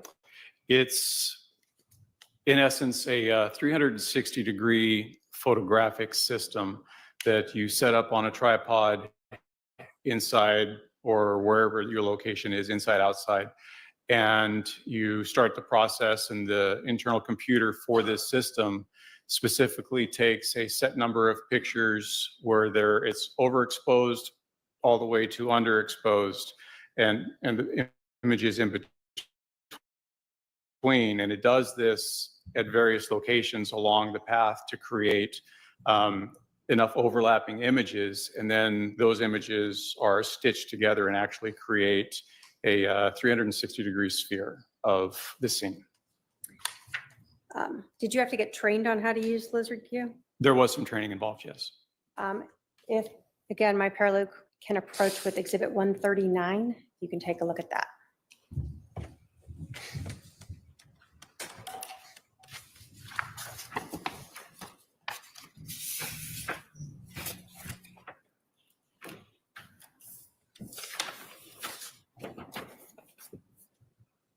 Okay. You recognize a thumb drive that is in Exhibit 139. Yes. What is on that thumb drive? On this thumb drive will be the Lizard Q spheres. And is there a reader on there so that you can actually view it? Correct. There's a piece of paper in there as well. What is that?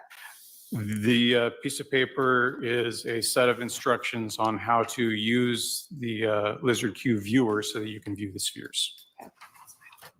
And did you initial the thumb drive to indicate that you had viewed it and you recognize that as the Lizard Q that you created on July 11th of 2019?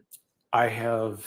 Or did you actually create that? I created the thumb drive. And that's your thumb drive that you put it onto? Yes. All right. State will move to admit Exhibit 139. Any objection? No objection, Your Honor. 139 submitted.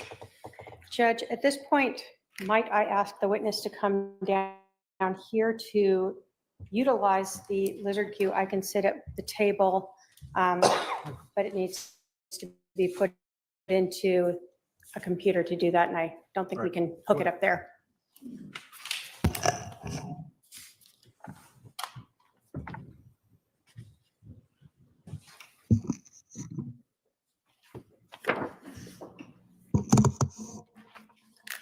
All right, so if you can insert that on that laptop. Yeah, thank you.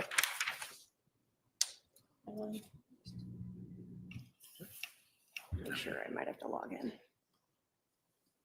I just might have to log into my computer, sorry. Oh, no, it's still like.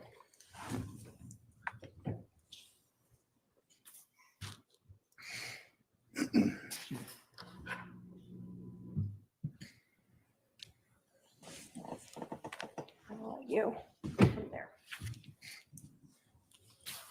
All right. Can you talk us through, so you've opened the thumb drive to where that's at. How do you get to viewing this program? So first, you'll have to double click on. Hold on, the, one sec, I'm sorry, we're waiting for it to. Hmm?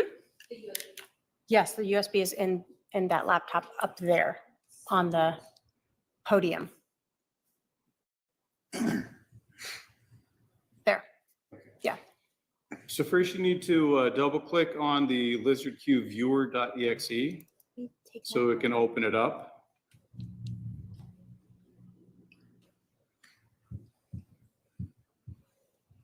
And then it's going to ask you where to look for the spheres. That's going to be D.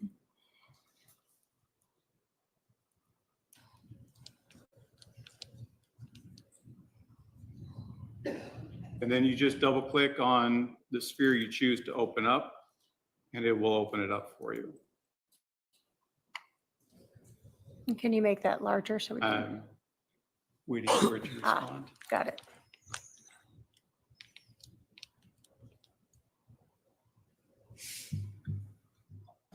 Okay, So once you have the sphere open, you want me to just? yeah, if you can just tell us how to work that first, and then we'll ask a few questions. So once you have the sphere open, if you depress the left mouse button, you can actually move the images around.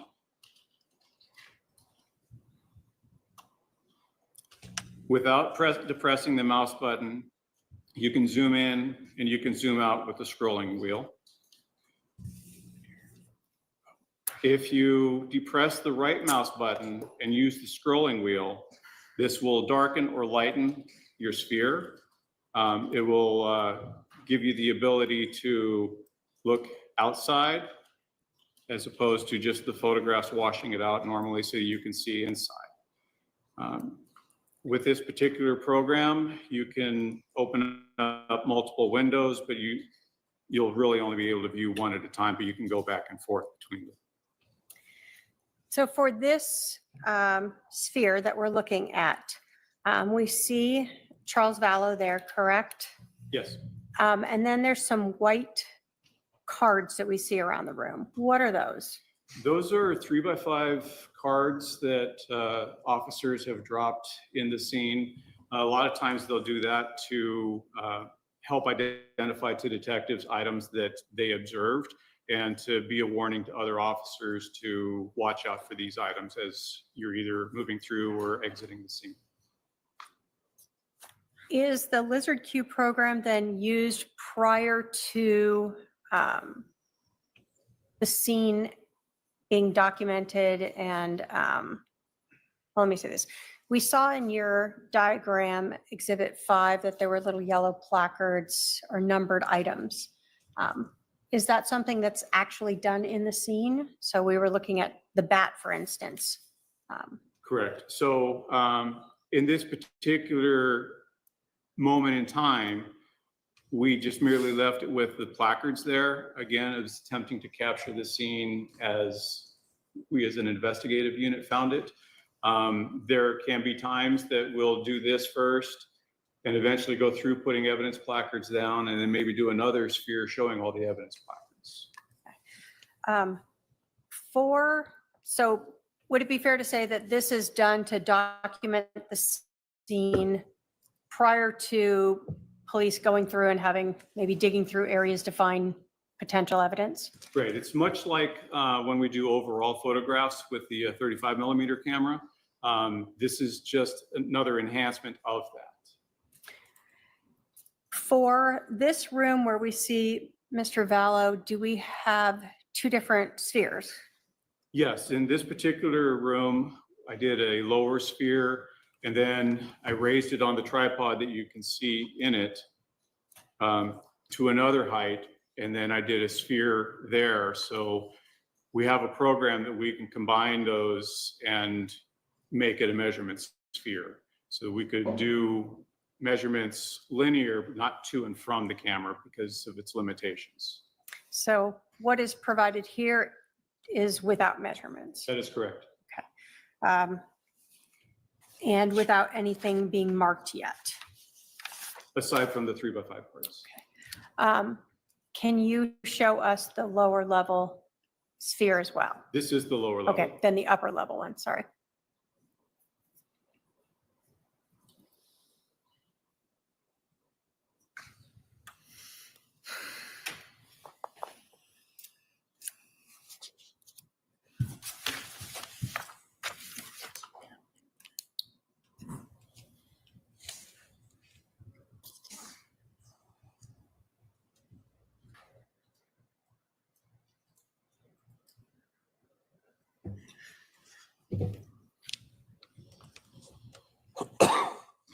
As you can see, your point of view has changed a little bit, but the room has remained the same. Okay.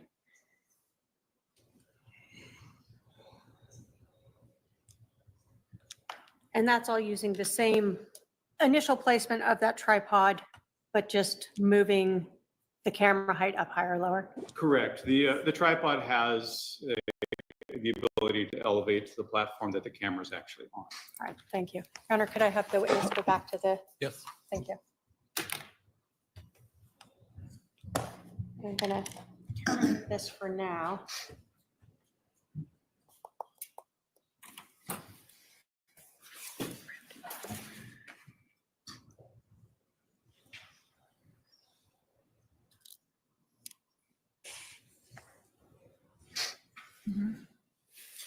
So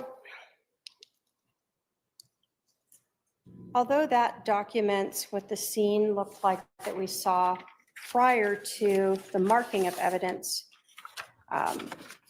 as a scene agent, do you still utilize photographs? 100%, yes. Why? It's just an added fail-safe. The lizard queue can, if you do the lizard queue, then you're restricted to just the view from where that camera is at. When we do overall photography, we actually move around and get it from different perspectives. This is just another tool in the ability to show what the scene looked like. Did you also photograph rooms where the lizard queue was not used? Yes. When you photograph a scene, what is the process for that? I'm not When sure you- I understand. Sure. When you enter a scene as a scene agent and you are looking at one like this, do you just go into the room where this person is and just photograph that area and that's it? No, we would photograph the entire place to document it. The lizard queue, because of the volume that it takes and not necessarily information that would require the setup of a seer, then we will just stick with the crime scene photos for those particular rooms. Okay. So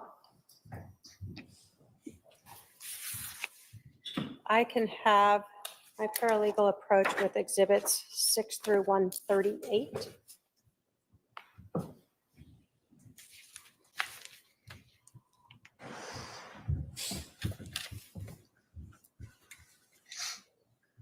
If you can look at those and let me know if you recognize what those or photographs are.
Okay.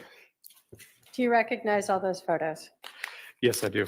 Do they accurately depict 5531 South Four Peaks Place, both before and during and after processing it? Yes, through various stages of the investigation. Your Honor, if I can have those shown to the defendant. Yeah.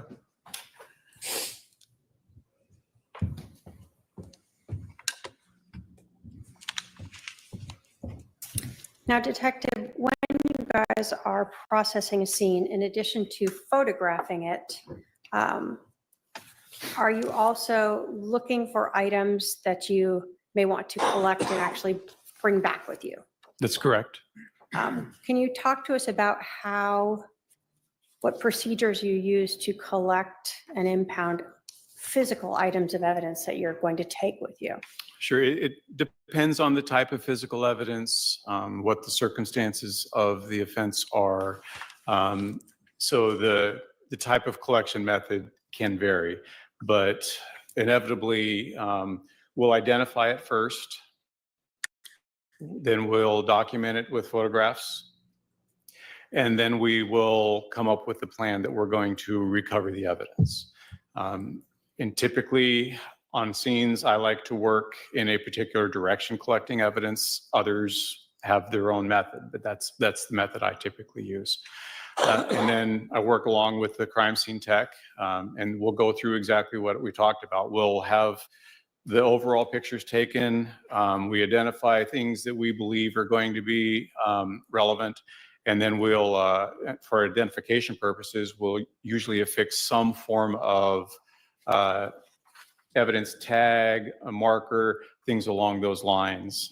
Not all items are actually taken. Some are actually just documented because it's impractical to remove certain things, such as a slab of concrete or something like that.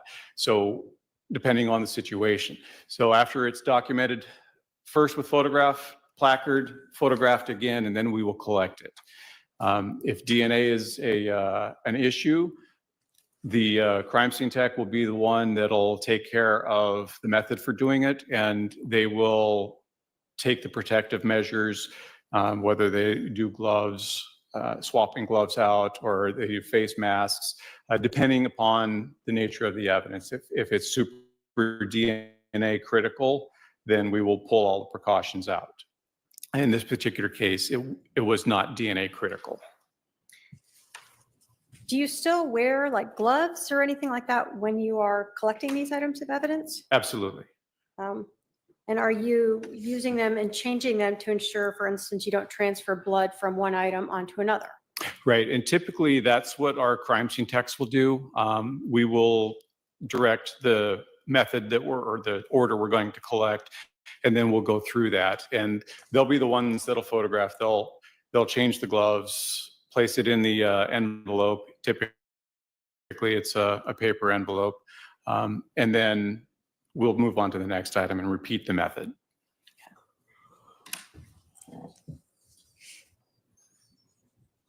So in this case, I'll put 5 back up if I can have the Alamo. Thank you.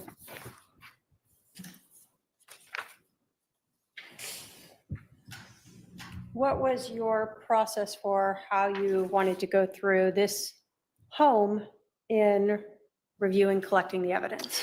So for this particular method, I chose to work from the north towards the south, collecting as we went.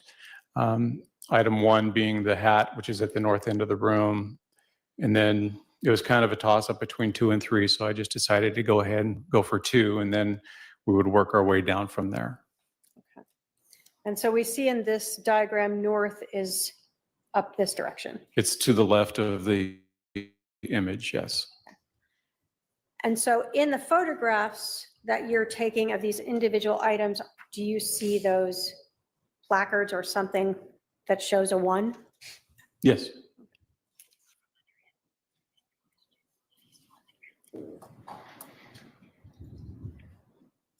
Now you talk about in this that there are scenes where you may have difficulty collecting an item. In this scene, did you actually cut out some pieces of evidence to bring back with you. Yes, and that's why you'll see numbers higher than what was originally in the room associated to those items. When you are processing a scene, do you always know what may be relevant or not relevant? Not always immediately. Is that one of the reasons why the entire residence is photographed instead of just what appears to be relevant here in that one room? Correct. So that later, if anyone wants to look at another room, that's been documented adequately. Right.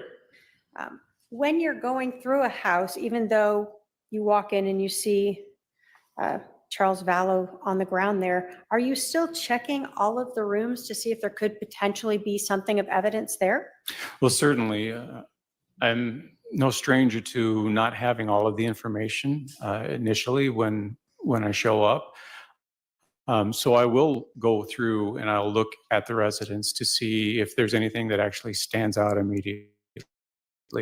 And maybe I'll be able to ask a few questions of whoever's doing the interviews to see if there's any relevance to it. So are you looking for instance, any bloody items? That would be important. Are you looking for any projectiles or anything else that might be not in this room? Certainly. Bullets pass through walls. Are you looking for any evidence that might be related to this individual, Charles Vallow, like wallets or things like that that might have been left somewhere in the house? Yeah, anything that could properly identify who was or may have been present at the time. Okay. And that's sort of all those photographs as well. Correct.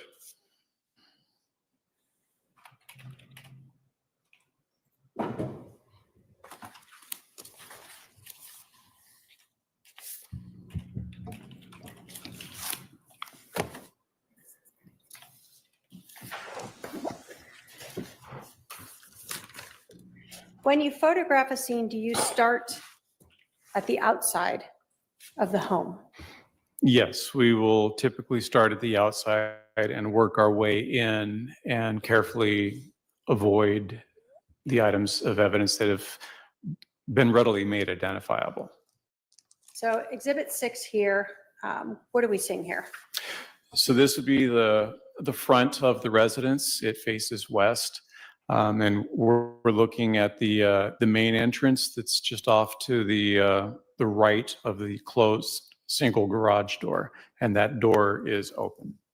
Your Honor, we're going to have to object. We haven't agreed to admit any of these pictures that are being posted. I'm sorry, I did show them. The state will move to admit exhibits, 6 through 38, or 138. Any objection? To some of them, I mean, they're very similar, and I don't think that they all need to be put on there. So your objection is that some of them are cumulative? Yes. Yes, Your Right. Honor. Let me see them. What numbers? Yeah, which number, sorry? 6 through what? 138. Do you have specific ones that you believe are cumulative? Yeah, I'd have to go back through to get them specifically. I have some. Well, let me browse them.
All right.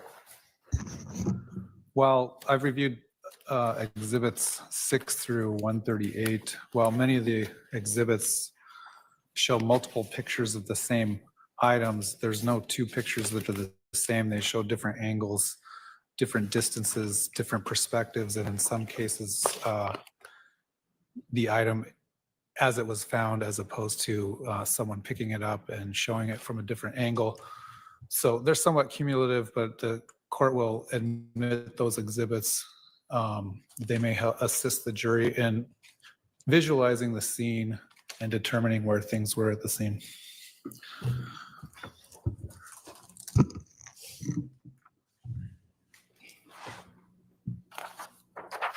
So we had talked about Exhibit 6 being the front of the house. The door that you were talking about there, is that the door we saw in the lizard queue that was in that front room?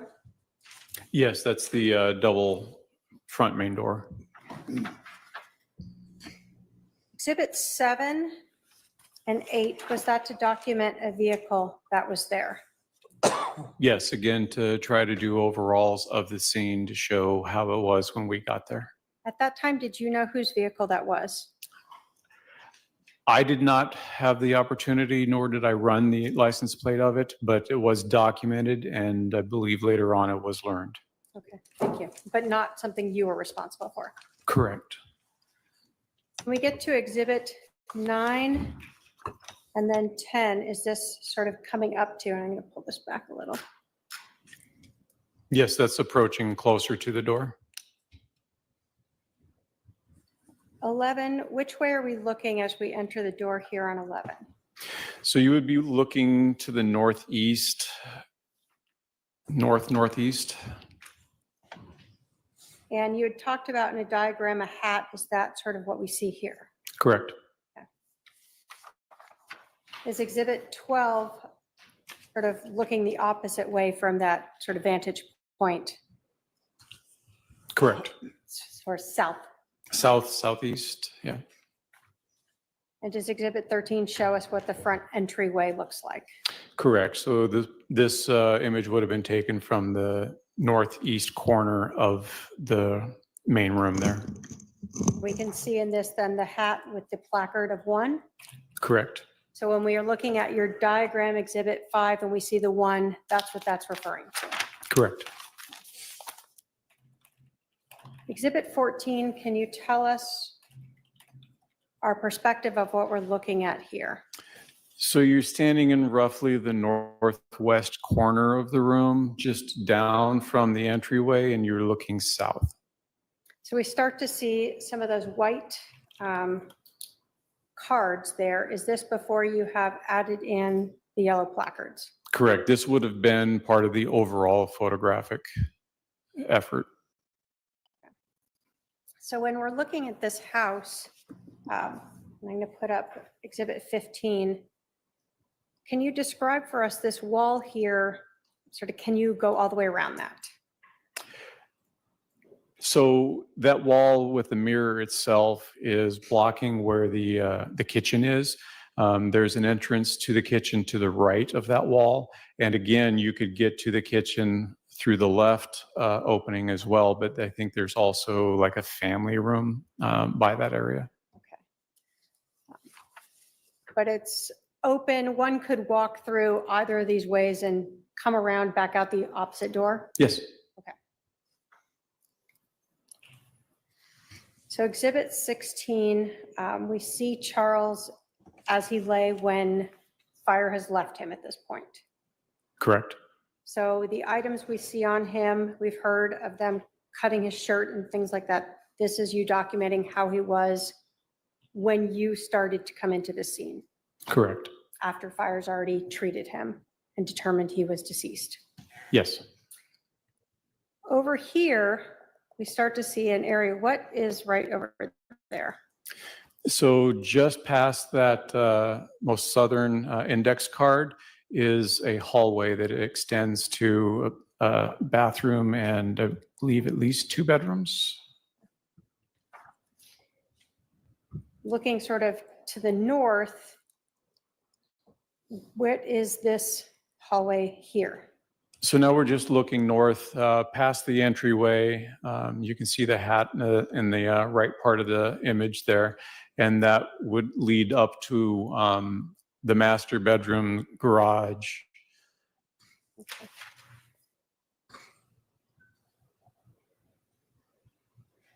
When you are looking at a scene like this, where you have a shooter, are you wanting to document all the different views of the items and the victim where they lay in the scene?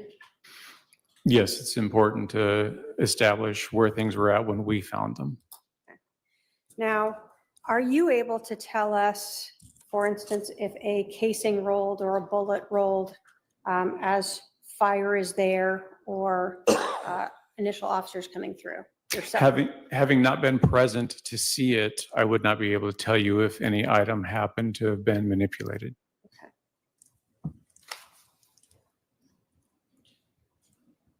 Does 19 show us part of that hallway that we're talking about to the bedrooms? Yes, it does. And then right next to it, would that be the sort of doorway into the kitchen? Correct. Past this mirror on the left would be where the wall rounds a little bit and leads to the kitchen.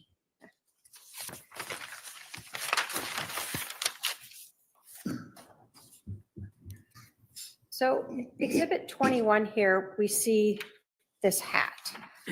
Why, in 22, that you marked as number 1, why do you collect something like that?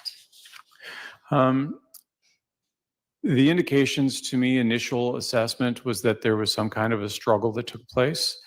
And it was unknown at the time who the hat belonged to. So it was decided that this could be important. Are you given more than one chance to go through a house and try to collect evidence, or is it sort of a one-time shot? Usually it's a one-time shot. So if you aren't sure if something is relevant, do you collect it? Yes, So that later, if you determine it is, you have it? correct. And if you determine it's not, then no harm, no foul? Well, I don't know about no foul, but it's, yeah.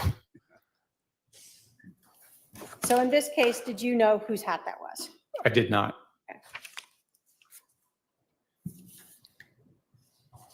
I'm going to put up 15 first. In the diagram, we had seen a number over in this area. What was that? The item should be marking a baseboard, and there is a bullet strike in the baseboard. All right, I'm putting up 23 here, and then I'm going to put up 24. What are we looking at here? So what you're looking at is the actual bullet strike where it peeled away a portion of the baseboard, but remained embedded in the baseboard. So I'm going to put up, as we kind of go closer, 24, 25, 26. Did you eventually show in 27 that you guys pulled back some of that board to get to show what was embedded in there? Correct. And at some point, we were needing to recover that projectile. Okay. And so in 28, does this reflect, now you've kind of photographed what it looked like when you first saw it, and then as you peeled it back and the actual bullet or projectile that was removed from there? Correct. All right. And 29, show that bullet from a different angle? Yes. When you were looking at this, and I'm going to put 30 and 31, was there actually some sort of white paint transfer on part of that? There's a little bit of transfer of material to the nose of the bullet, yes.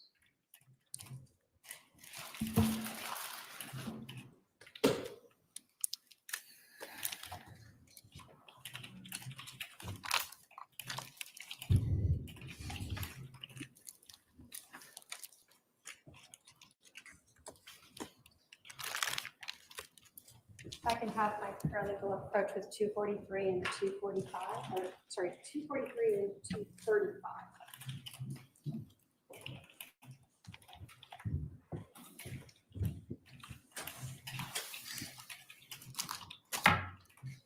Detective, do you recognize what those are? Yes, I do. What are those? This would be the section of baseboard that we removed from the wall. as well as the projectile that we had removed from the baseboard. Okay, and I'm going to put up 34 here. So that shows sort of after you pulled out that section of that baseboard. Yes, after it was cut out. And then it's the projectile that you recovered in there from that location, the other exhibit. The other exhibit is the projectile that was recovered from there, yes. State will move to admit 243 and 235. Any objection?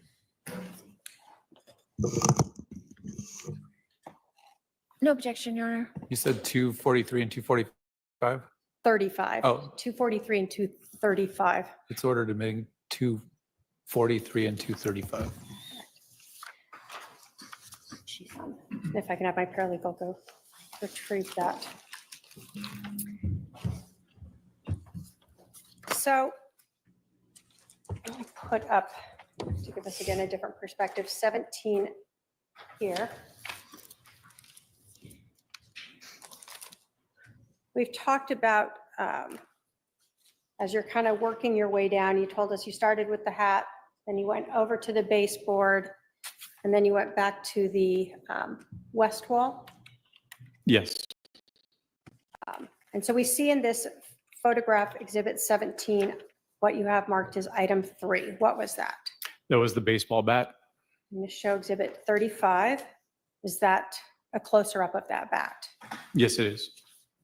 Were photographs taken of the sort of edge of the bat itself? The fat edge, I guess. The fat edge. Sure, Let's I call don't it know that. nomenclature of the bat, so yeah, Not the handle. How's that? yes. When you were looking at this, were you looking for any blood? And I'm going to put up 37, 38, 39, or any biological material.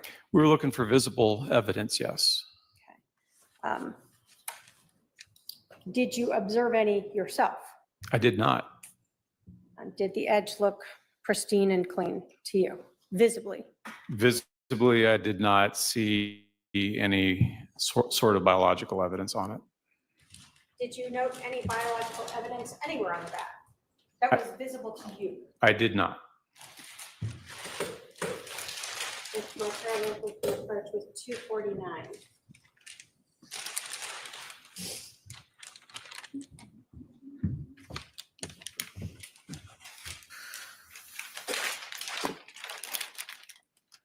Do you recognize what 249 is? Yes, I do. And is that the bat that we have seen in these photos marked as item number 2? We see here in exhibit 35. Yes.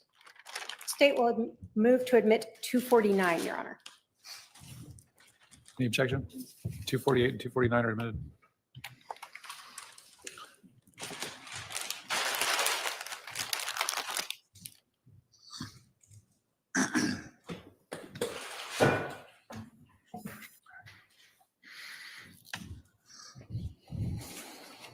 So that was item number 3. I'm going to put up exhibit 40.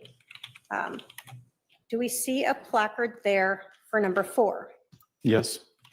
And what was item number 4? And I'm going to put up exhibit 42 here. It is a full metal jacket projectile.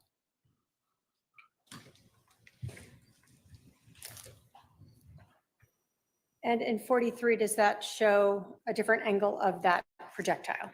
Yes. So this projectile was recovered to the east, maybe northeast of Charles Vallow. Yes.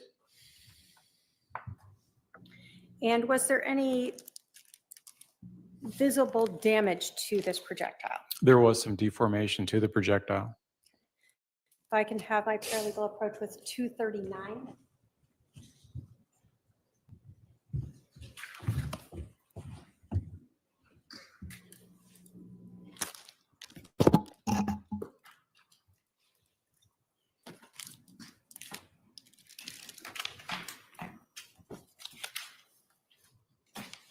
Do you recognize 239? Yes, I do. And what is 239? This would be what's identified in the picture as item number 4. the projectile that was found close to the body. State will move to admit 239. Objection. No objection. 239 's admitted.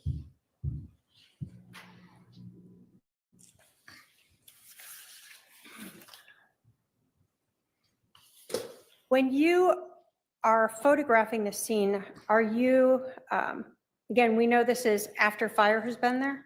Yes, Were you present when fire was there? I believe their engine was still there when I arrived on scene, but they were not inside. So were you present when they were working on Mr. Vallow in the home? No, So do you know whether or not they had moved this projectile at all? I do not. When you were looking at Mr. Vallow himself, I'm going to put up 41, did you notice something on his left hand? On the left hand, yes. What did you notice on his left hand? Substance consistent with apparent blood. When you were looking at Mr. Vallow, did you note any other blood on his left arm? I did not see any. And when you are looking at Mr. Vallow, are you looking at the rest of his body to see if you noted any blood on his right arm?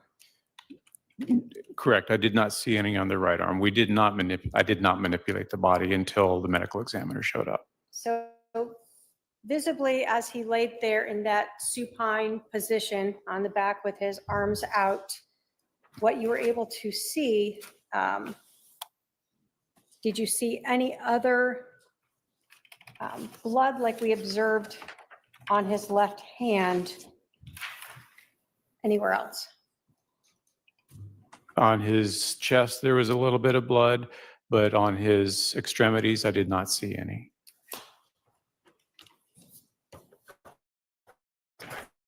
And so when we talk about his chest, is this the blood that we see here, sort of? Above and below the pads. Did the blood to Mr. Vallow's left hand stand out to you in any way?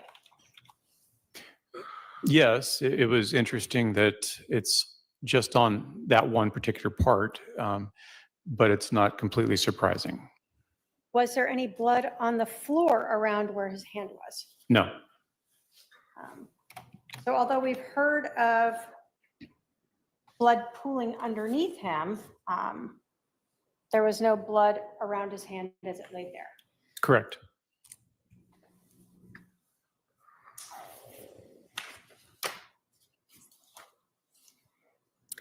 So going back again to Exhibit 17, we've now talked about 1, 2, 3, and 4, correct?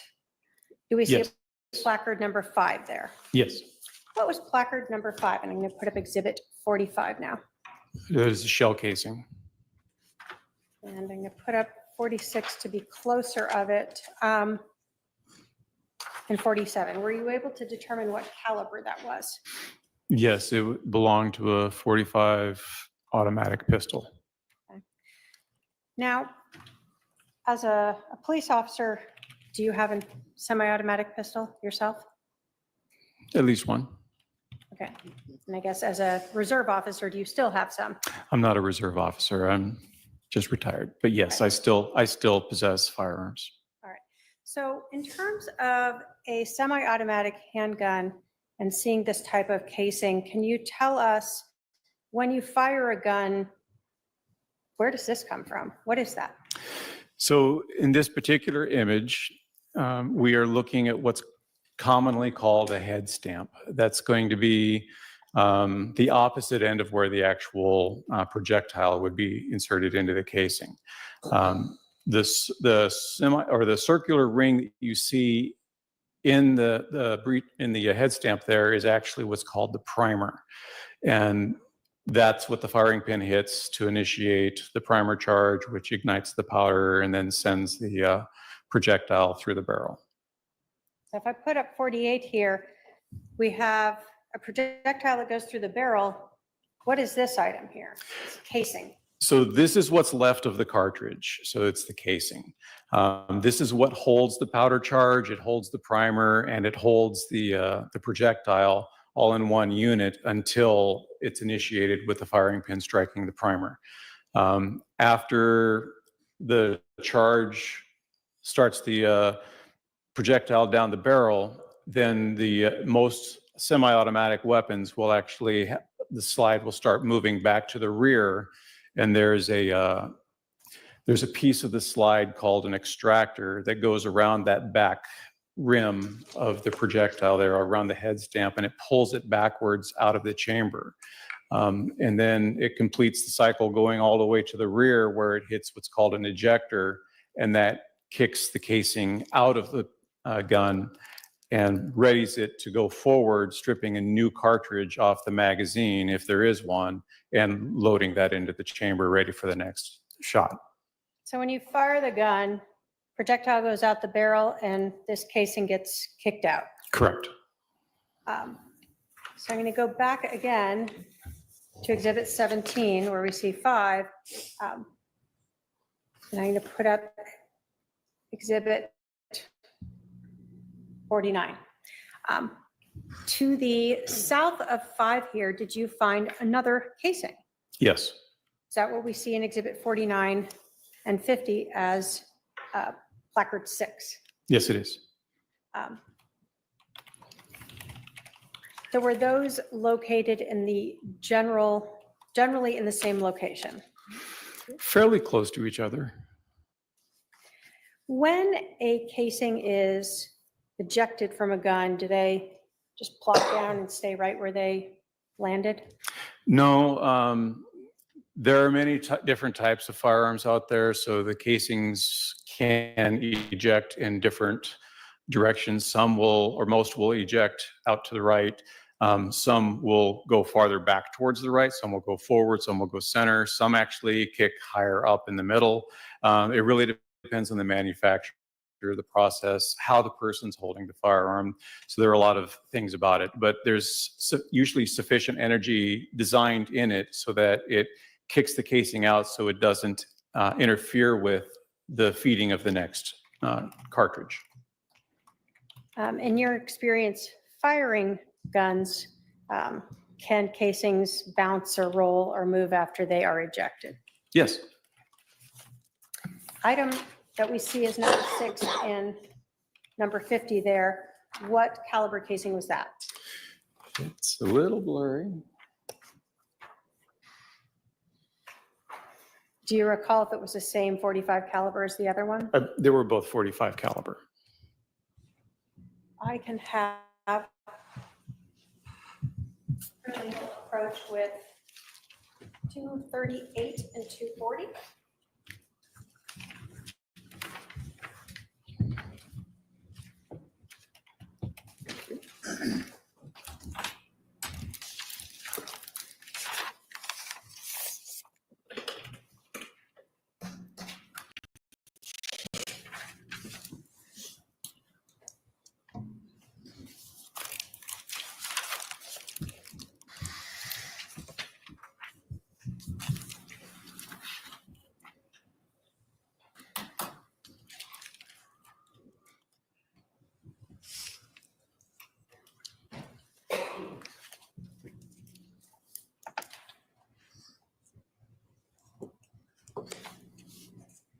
Do you recognize 238 and 240? Yes. What are those? These are the casings recovered from the main room where the body was. What we saw as 5 and 6 in the exhibits? That's correct. It will move to admit 238 and 240. Any objection to 248 and 240? No objection. 248 and 240 are admitted. 238 and 240. Oh, I'm sorry. 238 and 240? Okay, they're admitted.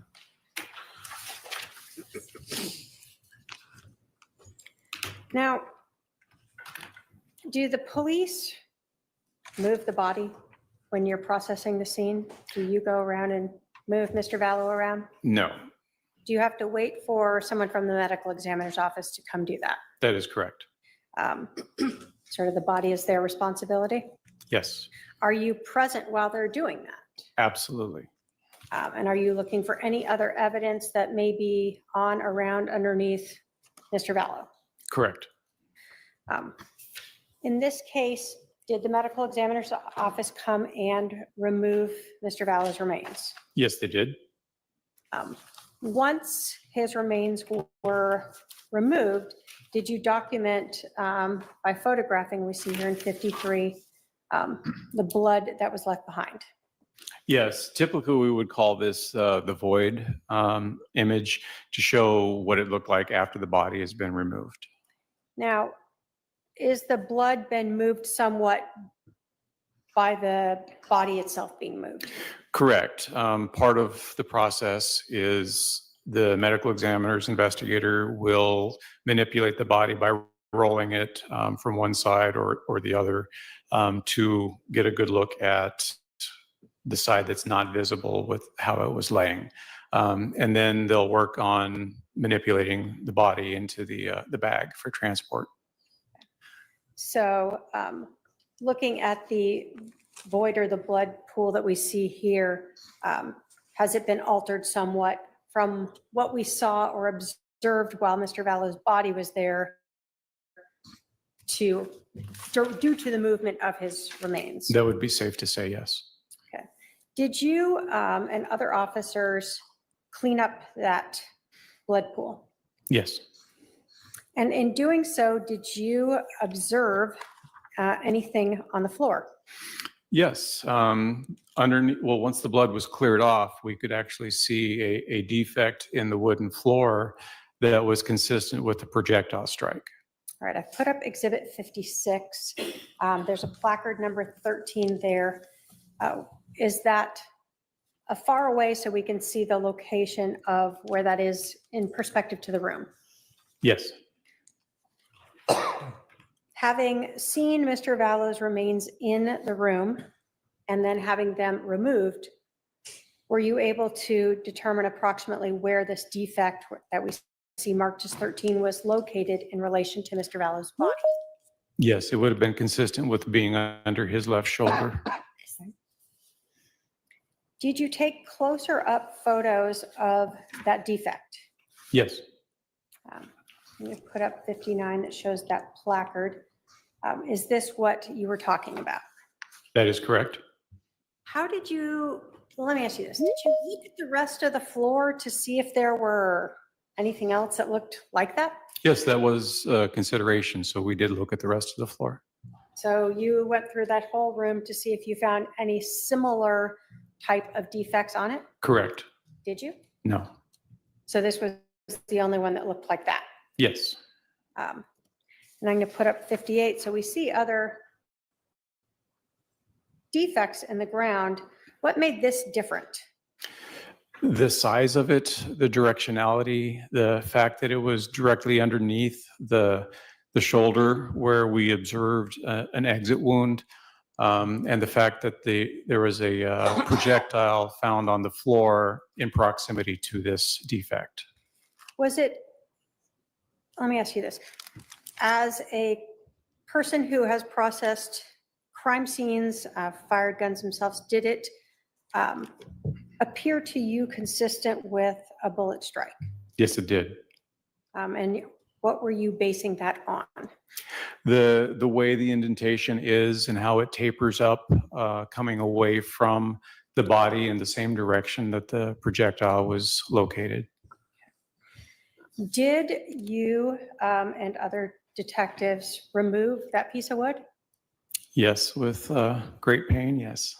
All right, putting up Exhibit 60. Is that to show the piece removed, and Exhibit 61 to show the actual piece? Correct. And did you write on it so that you would be able to later look at that piece and know how that fit into the puzzle? Yes, it was important to make sure to establish directionality on that piece. I can have my paralegal approach with 240 to go. I'm sorry. You don't want to? I do.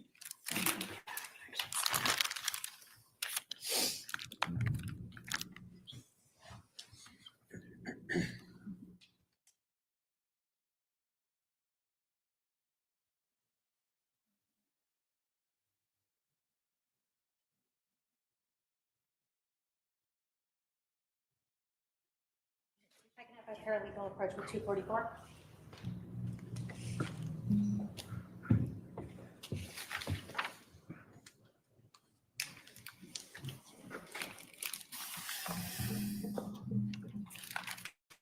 Do you recognize 244? I do. And is that the actual piece of floor that was removed from 5531 South Four Peaks Place? Yes. State will move to admit 244. Any objection? 244 is admitted. And is that what then we see here in Exhibit 61? It is. Obviously, this is inside plastic, but this is the piece you're talking about. Correct.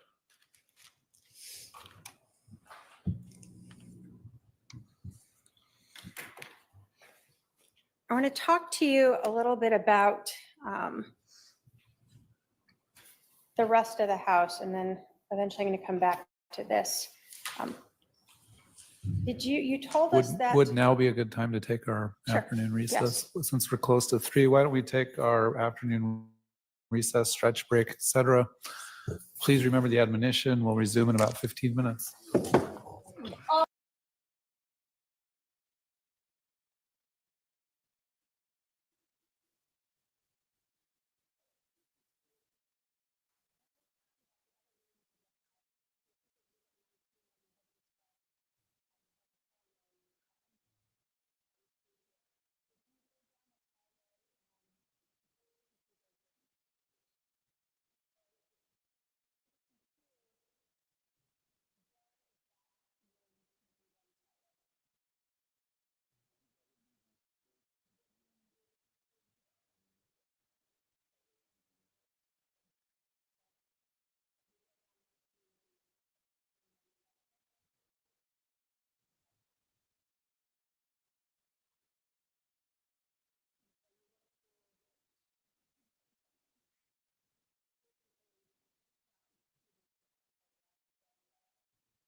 Evidence. What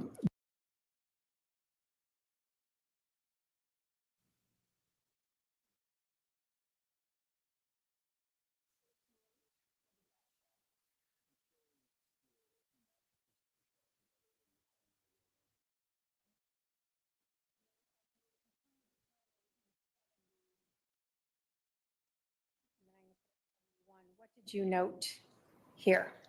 So there was again another bag, and more specifically, there was a pistol that was laying on the floor. We start with 72 here. Was that just like a garbage bag with some clothes in it? Yes. So of more relevance to you was what was next to it? Correct. What did you find there? What is this orange thing there? And we see a whole lot of placard numbers. Right. So the placard numbers are obviously identifying particular items that are going to be seized as evidence. That we have the orange bag with what appears to be a gun box inside, and then we have the pistol. And the 3 placards next to the pistol are specific for the pistol itself, the magazine from the pistol, and potentially the chambered round in the pistol. Okay. So 74, is that a close-up of that pistol? It is. What kind of pistol was that? Pardon. What caliber was it? It's a 45. Is that the same caliber as the casings that you had found in the front room next to Charles? Yes. Does this show another angle of that pistol in 75? Yes, looking at the top of the pistol. When the pistol, as we see, is picked up in 76, the individual's wearing gloves. Why is that? Again, to help preserve the evidence, in the event that DNA were to need to be done, we could articulate that we did not touch it with our bare hands to impart our DNA onto it. Are you visually looking at this gun to see, and this is 77, if there is any visible biological evidence, blood on this gun? Yes, we do look at them to help determine that. And did you observe any biological evidence, any blood or what appeared to be blood on this handgun? No, ma'am. If you had observed that, would you have noted it and photographed it and documented it? Yes. Now, when you got this gun, was it loaded? Yes. And in 78 and 79, is that photographs of the magazine in the gun? Correct. So when we talk about the magazine, I'm going to go back to showing Exhibit 76. Where is that in this picture? So you can see the base of the magazine at the bottom of the grip, close to what would be the individual's left thumb. There's that black piece of plastic that extends horizontally across the base of the grip. And so that's the magazine that you then took out that we see in 79. Correct. And why is the magazine removed? Well, we have to make the weapon safe, and that's the first step in making it safe, is to remove any more source of ammunition that could feed into it. Was there a cartridge or a live round in the chamber? Yes. So how do you make that safe then? Well, the only way you can is to manipulate the slide to force the extractor to pull the cartridge out, and the ejector kicks the cartridge out. Also in this photo, there was this orange bag, and you had told us that inside of it, we can kind of see the corner here. We see it better in 82. Did you remove an item from that orange bag? Yes. And I'm going to show 83, 84. What is that we see there? That is a gun box that is consistent with the firearm that was laying on the floor. So consistent with the 45 caliber handgun. Correct. And that was inside this orange bag. Was there any live rounds? And I'm going to show you Exhibit 85, also in that orange bag. Yes. And a closer up of that, was that another 45 caliber round? It is. And so when we say it was live, it hadn't been fired yet. Yeah, cartridge has not been fired.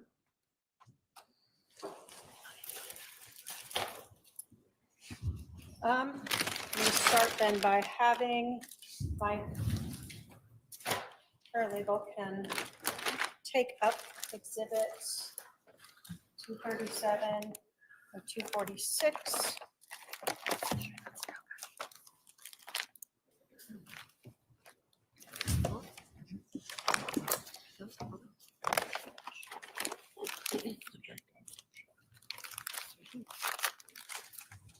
You can approach them at 237 and 246.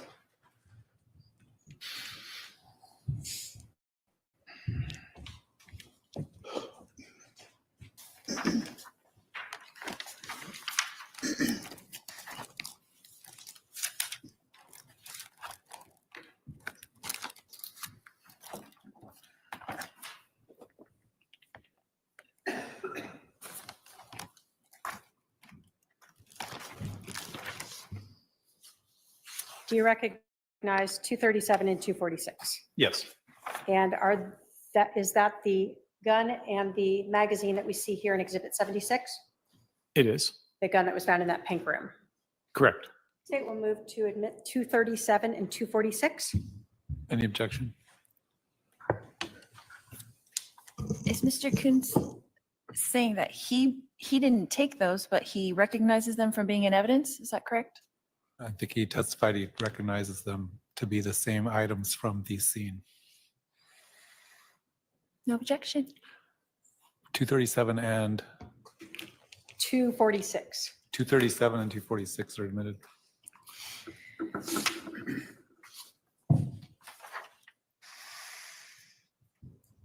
Now I can have my paralegal approach with 247,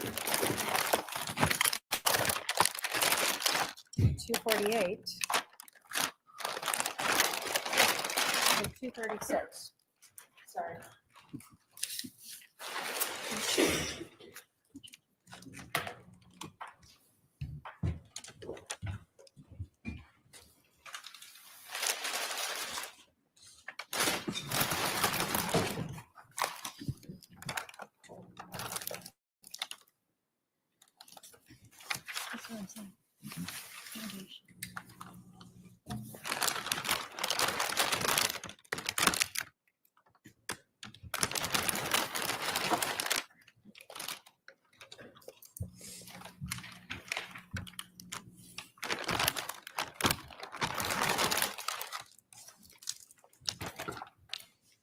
Do you recognize 247, 248, and 236? Yes, I do. And are those what we saw in Exhibit 83, the gun case, as well as in 73, the orange bag that the gun case was in? And hold on. What we see in 85, the single live round that was found inside that bag. Correct. State will move to admit 247, 248, and 236. Any objection? Just a foundation, Your Honor. If he could give a serial number or something that could authenticate those. Well, he testified that those were the items that he recovered from the scene, so I guess you can question him about that on cross. Give me the numbers again. 247, 248, and 236. Those items are admitted.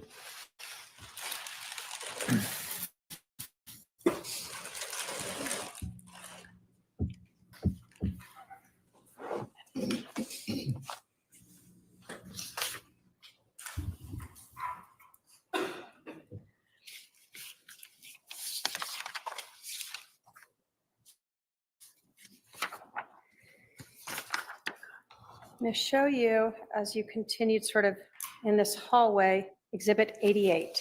Do you, can you put us into perspective of where that is? I'm going to put 19 sort of back up. Where is, what we see, this room with the blue on it, Exhibit 88? So those two doorways would be on the south side of the hallway that leads up to the pink or maroon room. Specifically, the blue one would be the most southwestern bedroom of the home, and then the other doorways to the hall bathroom. Okay.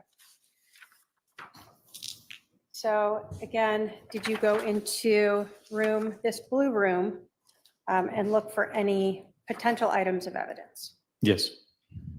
So in the room with the sort of child themes on it, did you find anything bloody in there? No, ma'am. Any ammunition in there? No. In the pink room, we saw the gun. Did you see any, did you look in the floor of that room to see if there was any blood drops in the pink room? Yes. So I'm gonna go back 1 second to 87. So on this floor and the bed and around here, did you notice any blood in that room? No. No blood swiped across a wall? No. No blood on that orange case? The orange bag? Correct. No. No blood on the black case for the gun? No. Or the extra magazines that were in there, any blood on those? No. None seen. So then in the blue room, did you do the same sort of thing? Look to see if there was any bloody clothing, any blood swipes, any blood drops, that sort of thing in there? Correct. No items of bloody anything was discovered in there. Okay. And nothing on the floor either? Correct. When we go to 92, you said that was the hall bathroom next to it? Yes. Do we see that in 93 and 94 here? Yes, Did you look in everything, like even the sinks, to see if you saw blood there? yes, Along the countertop to see if you saw blood there? correct. Um, Did you note any bloody items, any that was anywhere in that bathroom? I did not.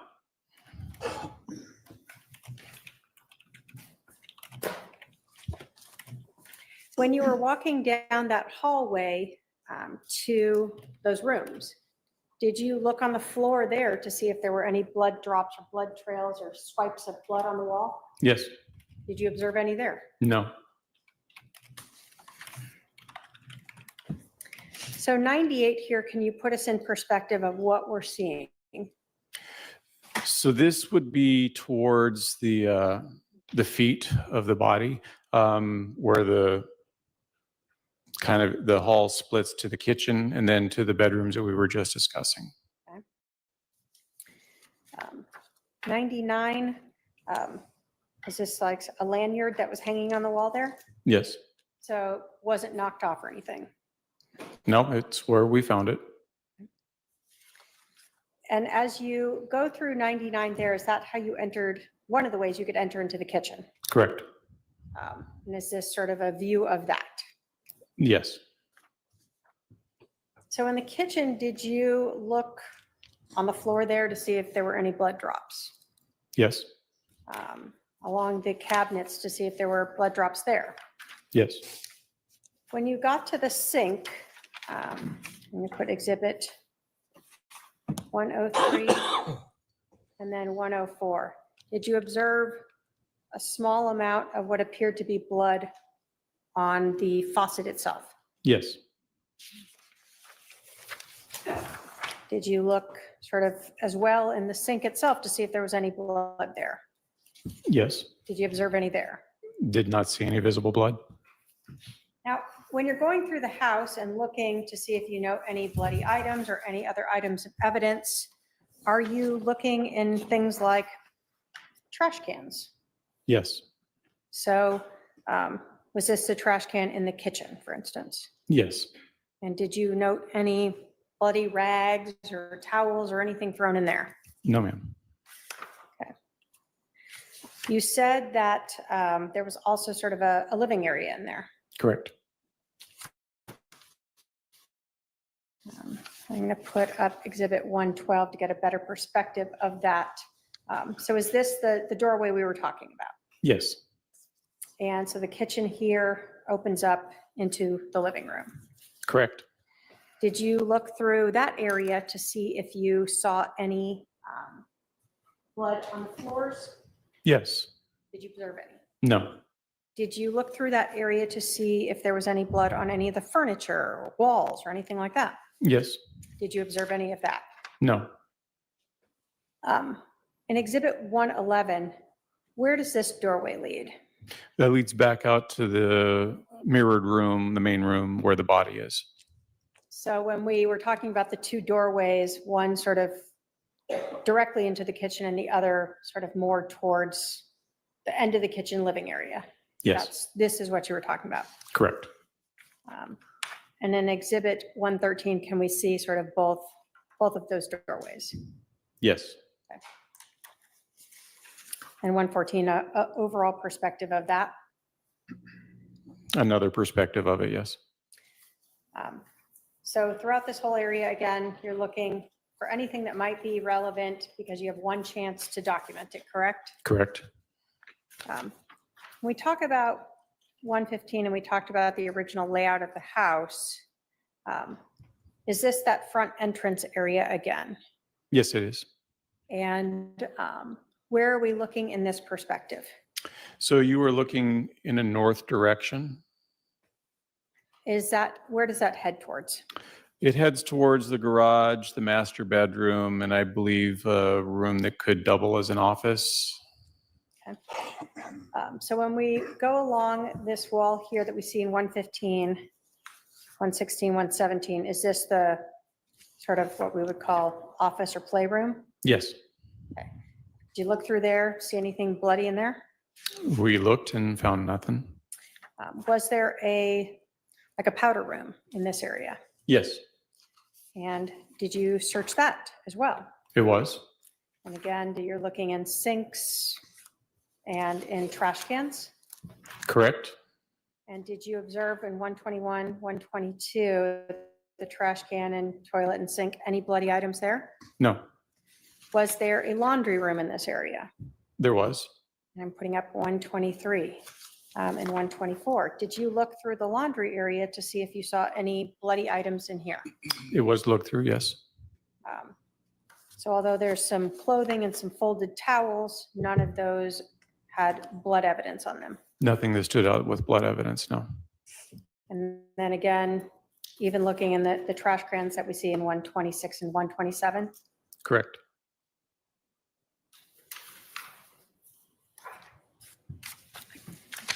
128, are we now heading into the master bedroom?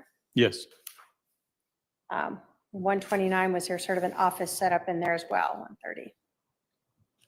correct. And are you again looking through the floor, looking everywhere for any items of evidence? Correct. Anything to indicate that what happened in the other room transferred into this? Okay. Or any cleanup from after it? Correct. As you went through this, did you do the same sort of thing, looking through the floor and walls, 132, 133, for any blood evidence? Correct. Did you observe any in the bedroom? No. Do you go into the master bathroom and check there as well? Yes. The 134, 135. Did you observe any evidence, blood evidence in the master bathroom? It did not. And again, checking even the toilet itself as well as the trash can Yes. that we see in 137 and 138. So other than the one drop or whatever smear of blood on the kitchen faucet, did you see any other blood evidence at the scene? No. Let me put that in a different way, other than what was around Charles's remains. Correct. No trails, no swipes, nothing that other than the sink faucet in the kitchen and the area where the body was. So you told us that you cleaned up the blood there and you saw that defect in the ground that was consistent, or in the flooring that was consistent with a bullet strike, correct? Correct. When you were looking at this scene, actually I'm going to start with 15. Did you note injuries to Charles Vallow himself? Yes. On the front of him, where did you note the gunshot wounds to him? Immediately before the medical examiner arrived, the only visible gunshot wound was in the lower left abdomen area. Did you learn one it was in the chest underneath some of the medical debris? Yes.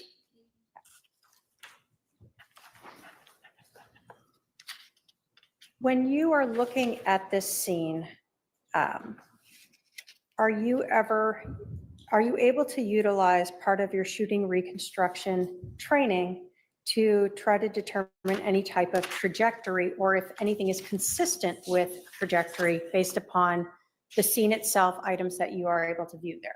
I do try to apply my knowledge of that to the scenes as I go to them and go through them, and with whatever evidence or information comes directly back to me. Are you relying on, for instance, the location of Mr. Vallow? That's part of it. Are you relying on the location of the casings? That's another part of it. Not a major part, but it is another part. Are you relying on the location of the projectiles? Yes.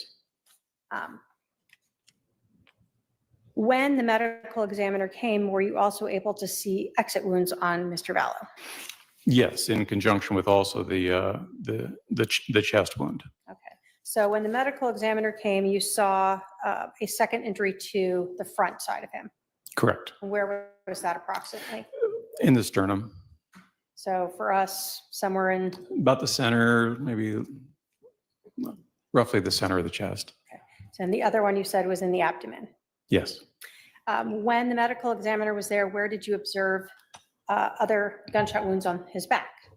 I observed another one that would have been just to the left of the spine. And then another one that would have been by the left shoulder blade scapula area. Now, given the number of casings, did you start with an idea that there might be 2 shots? Yes. Given the number of wounds on Mr. Vallow, did that appear consistent with that theory? Very much so. So 2 entrances, 2 exits? Yes. When you saw the projectile that you recovered, that we see in Exhibit 20, on the side over here, that entered into that baseboard, given the injuries to Mr. Vallow and the projectiles and the location of this, were you able to determine any consistencies of where the shooter may have been when that occurred? Approximate location, yes. And how did you do that? Based on the wounds to Mr. Vallow, the location of where the projectile had ended up and where the casings were, the working theory at that point was that the firearm ejected the casings to the right, striking the wall where that has the curve there, and bounced back towards the west wall. The projectile would have continued on a relatively straight path and embedded itself in the baseboard at the other end of the room. So would that have put the shooter somewhere in this area? Yes. And so that to you seemed consistent with one of the shots having gone through him and ended up what we see in Exhibit 20 over here in the baseboard, Mr. Vallow being somewhere over in this area. Correct. Okay. Given the information that you obtained, let me ask you this. Given the information that you saw at the scene there, again, with the casings, the injuries to Mr. Vallow, both to the abdomen and the shoulder, and then after you cleaned up the blood, the damage to the floor underneath the location of his left shoulder, were you able at that point to start, have any concept or have a idea of what would be consistent with where the shooter may have been and where Mr. Vallow may have been for that shot? Yes. What did you base that on? Again, a lot of the factors that have been discussed, the location of the projectile, item number 4, the defect in the floor that was underneath him, the location of the second casing. It was all consistent with the shooter having been at the feet, not necessarily right upon the feet of Mr. Vallow, but in that direction, close enough so that the projectile could, again, bounce off that wall and land on the west wall. The projectile or The casing, sorry. When you were looking at this scene, I'm going to put 56 up. Obviously, there's no exact, I'm going to move Mr. Vallow this way just to kind of be looking the same direction. Did this defect appear to be in the area of Mr. Vallow's shoulder? Yes. Now, Mr. Vallow had been rolled a couple times by the time you cleaned that scene up. Yes. So you didn't like stick a rod through him there and see if that worked? No, that would be inappropriate. Are you even allowed to do that? No. Does the medical examiner frown on that? Yes, the body is theirs by law. So you're basically able to look at where he was located and say that that is consistent with being underneath his left shoulder. Yes, and we did take measurements of the body before it was moved. All right. So when you measured where the body was and then you cleaned up that blood and measured where that projectile divot was that consistent with where his left shoulder was? Yes. Given that information that you had at that time, were you able to draw any conclusions as to whether or not the evidence was consistent with Charles Vallow being laying on the ground when he was shot? Very much so in the position that you see him. He was, the second shot that entered the abdomen would have been where he was lying. Did you attend the autopsy itself? I did. And when you were at can you tell us what it means when you attend an autopsy as a detective? So as a detective, we go to the medical examiner on the date that they're going to do the autopsy.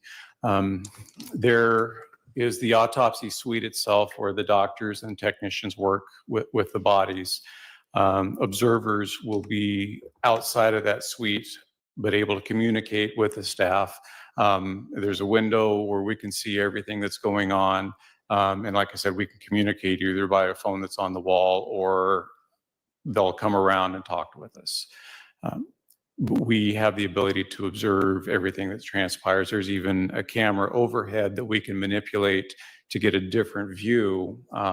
Say the feet are towards us, we can get the camera to look at when they're working on the head or something like that. When you were at the medical examiner's office as they were performing the autopsy, did you learn additional evidence that helped support your opinion as to whether or not Mr. Vallow was laying on the ground when he was shot in the abdomen and the bullet exited his left shoulder? Yes. What was that additional evidence that you considered when reaching this opinion? Well, I had asked for specific things for the doctor to include in the examination that would help me with rendering that information. One of them was to measure the location of the bullet strikes on the body, both the entry and the exits. And then I also asked for the use of trajectory rods, if it was available, to help demonstrate the angles of the shots so that I could visibly see everything. They have the unique experience of being able to see the actual damage to the organs as it's passing through. It's not all super clear for me for that part, so the trajectory rods help out a lot. Having observed the location of the injuries, that measurement, the trajectory rods, did that further support or go against your opinion that Charles Vallow was laying on the ground when he was shot in the abdomen? It further supported it.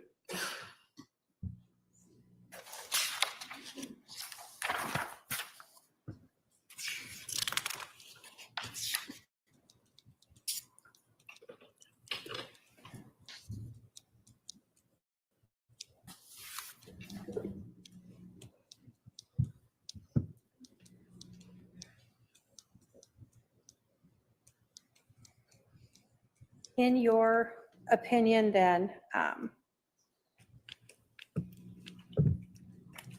can you list all the factors that you rely upon to determine that, or to reach your opinion that Charles Vallow was laying on the floor when he was shot in the abdomen and the shot exited his left shoulder? The consistencies of a lot of the evidence that I had personally seen. The trajectory rods helped establish that alone, where it shows the entry into the lower left abdomen and then the exit out through the left shoulder blade area. The divot in the floor that was located underneath the body, the projectile that had expended the rest of its energy coming from underneath the body and coming to rest close to the body. There was a lack of stippling that was visible, meaning unburned powder or gunshot residue actually on the skin or clothing that we could identify. So that gave us the fact that the shooter was a bit of a ways away from the body, but the body was firmly on the floor at the time of the shot. there's just no way for the impact on the floor and the exit of the body to articulate anything else with that angle.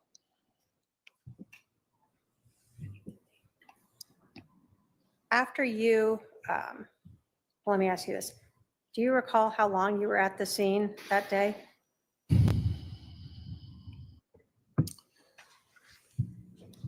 I got there about 9 or a little after, and I think we left sometime between 1600 and 1630, What's that in normal people time? 4 to 4:30 in the afternoon.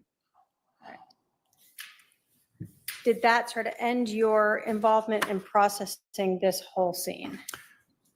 The Four Peaks scene, yes. Your Honor, the state has no other questions for this witness. All right, cross-examination. Your Honor, can I have a few minutes to defer with my advisory council? before Briefly. Yep, briefly.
All right, I need to excuse the jury for just a couple minutes to resolve something. It should only take a few minutes. We'll have you wait in the jury room, and then we'll continue.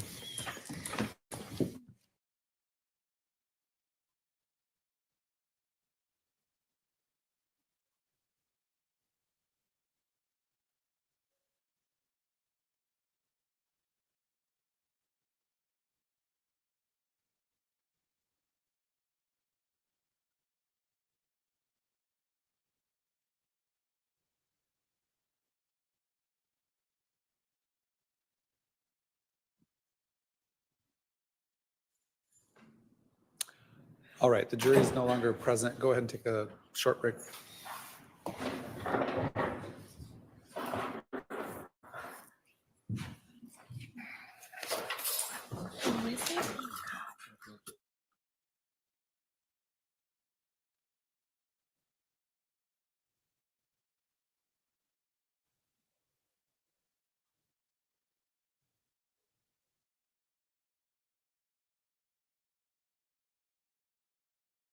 For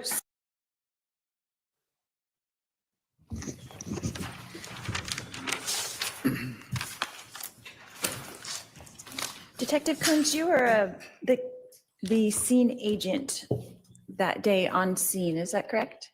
Primarily, yes. And did you work for someone else before Chandler Police Department? United States Army, Arizona Department of Corrections, a couple other little jobs after I got out of the Army. Did you work for Gilbert Police Department at all? No.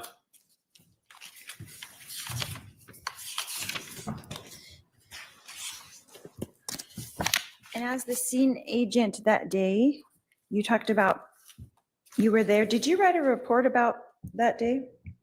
Yes, ma'am. When did you write that report? I don't know the day I sat down to write it. It was shortly after the event, So close to July 11th, 2019? close to it. Within a week, maybe? Again, I don't recall when I specifically started typing that.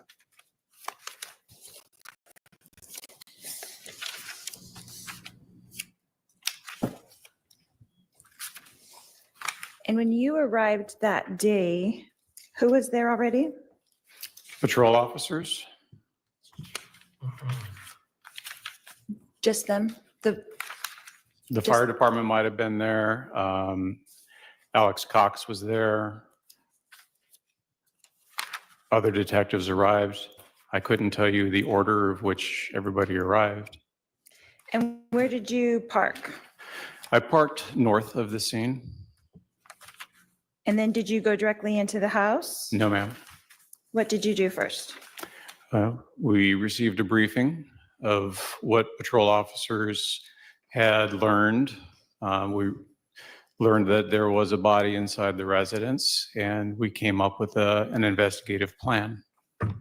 Who did that debriefing to you? I don't think anybody specifically ran the debriefing. We, as detectives, gathered around the patrol officers, and they informed us basically of what they had seen and what they had been told.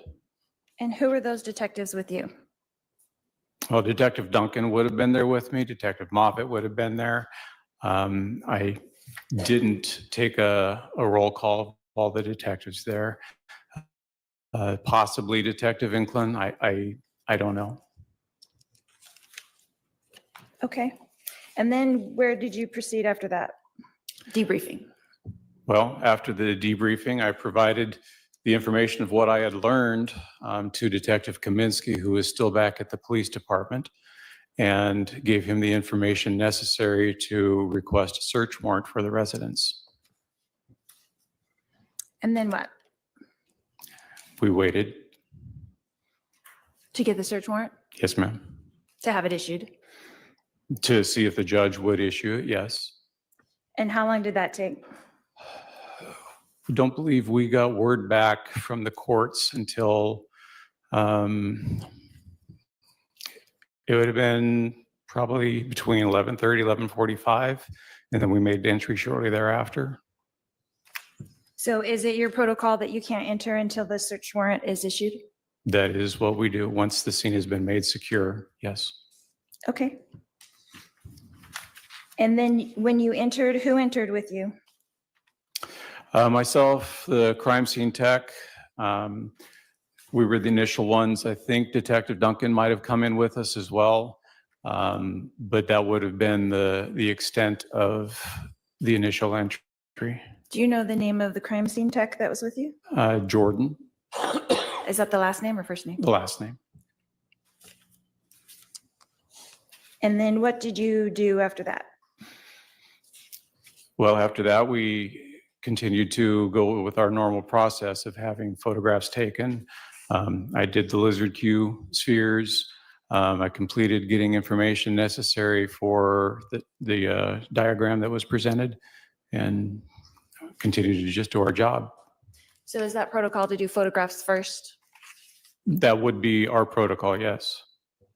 And then what do you do after that? I know that you were searching for the blood in all the rooms. When did that occur? That occurs after the initial photographs are done, and then we can walk through and look in the particular areas that's been photographed already. Okay, so the photographs are finished and then you guys kind of walk through. Or at least finished in an area that we can actually walk through, yes. Okay. And then when did you set up the tripod after, how long after that? So the tripod was set up after the area had been photographed. So that way I wasn't interfering with anything. And that way we're not having the tripod in our original photographs. Right, makes sense. And do you think, so what Detective Duncan was with you going through the house? I believe he was there, yes. So it was basically the two of you or three of you going through room by room, or were you split up, or how does that work? We would have divided and conquered a little bit to make the search a little bit more expedient. But that, again, you're slowed to the time frame of what it takes to do the overall photographs. So the photographs took about how long? I don't ever look at my watch to see how long it takes because it's a big house, as you're aware. And I let the crime scene tech do their job. I don't push them and tell them that TikTok, there's nothing like that. It's do your job, we'll follow along. Okay, and you guys started that process at about 11:45? I think the actual time would have been closer to noon that we would have started that process. And about how long did it take to go through the whole house, and about how long was that process? Again, for me, I don't document how long it takes for any particular task because each scene is different. I just focus on doing the tasks. I rarely take a look at my watch to see how much time I'm spending on it because I want to do the job. I don't care about the time it takes. And you did not pick up any of the evidence that was marked. That wasn't part of your protocol, is to take the evidence into custody. Is that correct? Most of the evidence I did not pick up, correct. And whose job is that? We usually defer to the crime scene techs to do that. There are times that we will assist them with doing it depending on what the item is. So that day, was it Jordan who did that? Was he the crime scene tech that took that evidence? She would have been the one that was collecting at our direction, yes. And so you kind of pointed out as the detectives, and then they pick it How up. to handle evidence, how to package evidence, how to process. So we work in tandem together. We're the investigative body and they're the scientific portion of it. Makes sense. Okay, what time do you think that well, let's ask this. After you're done with the photos, and then you're done with checking the house, and all of the evidence is picked up and logged, then what else do you do at the house? What else did you do at the house that day? Well, you just bundled that up into like tiny little package, but it took a long time to get to the point that you're talking about. So my day pretty much involved the scene. As far as ancillary jobs to go somewhere else or do other things, now my day was pretty much spent there on Four Peaks. Correct. Yeah. So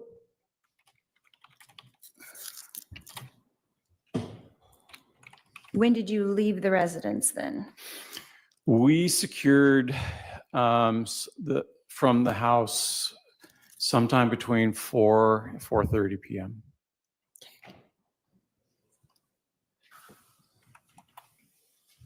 And what other tasks did I miss that you accomplished during that 12 o'clock to the 4:30 time?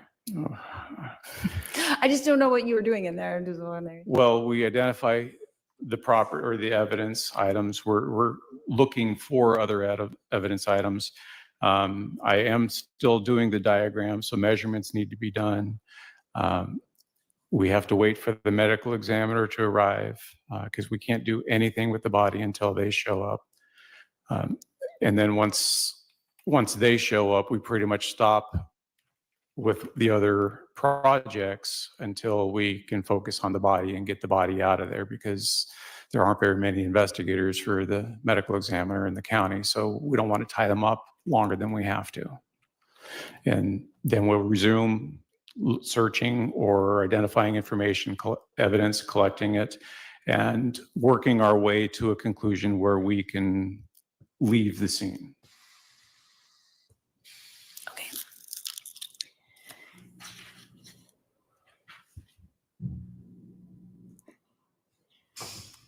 So after searching the whole entire house, did you guys search the backyard at all? It was searched. Did you do that or did someone else do I it? did not. Who would have been in the backyard searching? It would have either been another detective or we would have asked an officer to do it. And what would they be looking for? Any blood evidence, anything to indicate based upon the information we had of the event that took place inside that house.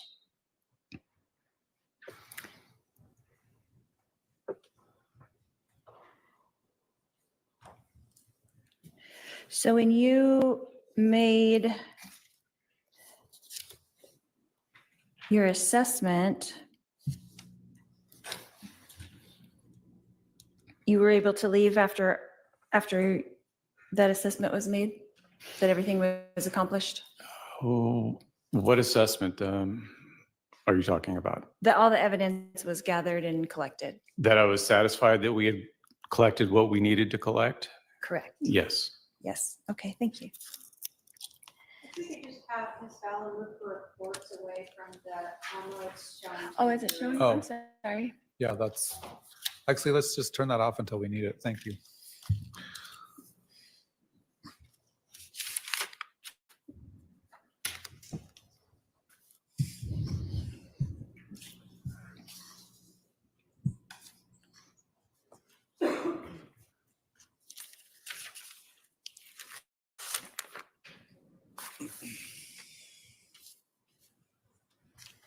So you stated earlier that the weapon, the type of weapon that was found was a .45 caliber? Yes, ma'am. Is that a semi-automatic? It is. Okay. How is that different from like a revolver? What's the difference between that? The build itself, I like to use simplistic terms when I describe what a revolver looks like. Most people are familiar with a Western movie. So the wheel gun, that's a revolver. What you see modern police officers carrying these days are semi-autos. So that's kind of the analogy I give to people that don't know guns. And what's the difference between when you're shooting a semi-automatic or shooting a revolver, how fast you can shoot? Does that make sense? The speed on which somebody can shoot is dependent upon the shooter themselves, the skill level they have, the weapon they might be using. There are a lot of circumstances and things that happen to be able to qualify that statement. Right. And you have taken many gun classes, right, that we heard of? And I'm an instructor, yes. And you're an instructor. So when you're taking a gun class, is it common for them to say, is it common that they tell you to shoot center mass? Is that a common term? That is what we train as police officers, is to shoot center mass. It has the highest probability of guaranteeing a hit on the adversary that you're trying to shoot. Right. So if you were being attacked, you should point at center mass. Is that correct? That is what's trained, and because stress can obviously create issues, but yes. Is it a common term to say to center mass? No, In training? that is something that I've heard, but I wouldn't classify it as common. Would you teach that in your class? It depends on what class is and what we're actually doing. If it's standard officers, no, I don't tell them to always shoot to center mass, no. If it was a novice who was like taking a gun class for the first time, would you teach them that? No, What would you teach them? you would teach them to shoot till the threat went away. And that can be with one shot. It can be with more than one shot. Okay, that's fair. So in this particular gun, the 45, when the shells are ejected, where do they go? Out and away. So in this particular gun, do they go to the right or to the left? I have not test fired this particular gun. I believe that most semi-automatics do eject the casings out to the right. Whether it's high right, low right, I'm not sure. It could be farther forward, it could be farther back. I did not test fire this gun, so I cannot speak specifically to how this particular gun ejects, other than most likely to the right. But it could go to the left? No, not the way the ejection port is set up. So no guns that are 45s could go to the left? Certainly, you could have a left-handed gun set up that it would eject that way. But the way this particular gun is set up, the ejection port dictates which way that's going to go. When the slide cycles back and that extractor pulls the casing back, the ejector is usually located on the opposite side of the extractor, and that will kick it out of the actual ejection port of the slide. So for someone like me who doesn't really understand guns too well, you would say that a right-handed gun, they would eject out of the right, but a left-handed gun, they could eject out of the left. And they're very rare to see. And do people have left-handed guns? I guess I never really thought about that. Some people do. If you're left-handed, you'd want that, I guess. Okay. So in this particular case, when you said in your report that the shells bounced off the wall, they had gone to the right, like they were supposed to. Is that correct? That is what I was operating off of, yes. And then they would have bounced to the left. Yes, because that makes sense. And they would have landed to the left of my husband. Is that where they were found? Along the west wall. Okay. But how close to the wall were they found? The pictures show where they were found. They're relatively close to the wall, inches away. I was gonna say inches, Yes, not feet, but inches. correct. And so would that be a normal trajectory from hitting the wall to where they landed? I am not surprised by seeing that, yes. According to how fast they would be going, how fast does a casing come out of a gun? I don't really know. I've never chronographed a casing coming out of a gun. I've only chronographed bullets. So I have no idea how fast a casing comes out. It doesn't come out with enough force to really hurt anybody. So there weren't any divots in the wall or anything like that because, There could be microscopic divots, but it'd be very difficult to find. and you didn't find any that were visible to the eye? Nothing that's caught my eye, no.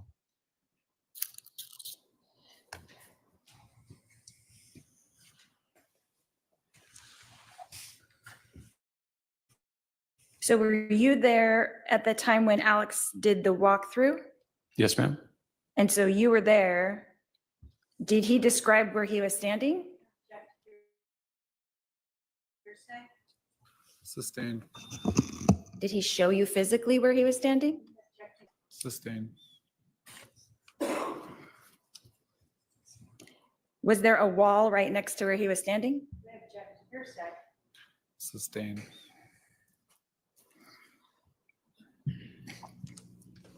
Your Honor, I'm not asking for the truth of the matter asserted. I'm saying he observed this person standing in that place. Well, you can ask him if he observed Mr. Cox standing in that place. Okay. Did you observe Mr. Cox standing in the room where he told you that the gun was? I observed him standing in the vicinity that he indicated. And was that in the hallway or in the main room? No, I'm going to object to hearsay. It's non-testimonial, Right. but it is still hearsay. If the question is in relation to Mr. Cox showing or recreating or demonstrating, then the objection is sustained. Where did you observe Mr. Cox standing when he went through the walkthrough to, Well, that testimony that I'm saying is a form of hearsay. So please ask a different question. I'm trying to understand, Your Honor. So what the witness observed is not relevant? I didn't say that. Let's do a sidebar. Okay, I would love that.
Detective Coons, where would you place the shooter standing in that room? I would place the shooter in the area of where the curve of the wall was and the kind of the hallway entry area, somewhere in that general area. So would you have it, what direction would you place him standing? Facing, I mean, not standing, but facing. For which shot? The first one. The first one in a more easterly direction, Mhm. And the second? in a more northern direction with a slight deviation to the east. So would you have him stepping forward? Is that what you're saying? No, What direction would you have him moving? I didn't say the shooter moved. You're just saying that he shot from a different angle? Yes, ma'am. Okay, so you think he was standing in the same location? I don't know that.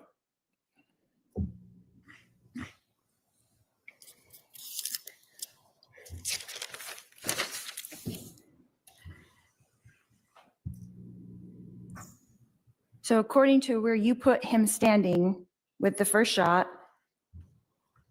the casing bounced off the wall to the right and landed to the left. Correct. And then where you have him standing in the second shot, the same thing happened. Approximately, yes. And how far apart were those casings found? I don't have the specific measurement of how far apart they were. They were a few feet. So they're a few feet apart. Yes. So if he was standing in the same place, would they be a few feet apart or would they be closer? It depends on a different amount of things, like how was the gun being held? Was it canted to the side? Was it not? What the angle was? Could the shooter have moved? A little, but it would have been in the same general vicinity. But you said he didn't move, according to you. I said I didn't say he moved. So he could have moved because they were more than a foot apart, the casings found. A little, yes. Would have been in the same general area. So he could have taken a couple steps. Perhaps. Could have slid the body sideways. Anything that you can do to the body, it could have been done in a short area. And is that common in, I don't know with shooting, if is that common with someone to shoot once and then move and shoot again? I'll sustain it on speculation. In your experience as a firearms expert who fires a lot of guns, right? Would that be a common thing to do? An objection is to speculation as to when, where, circumstances. All right, I'll sustain the objection as to speculation.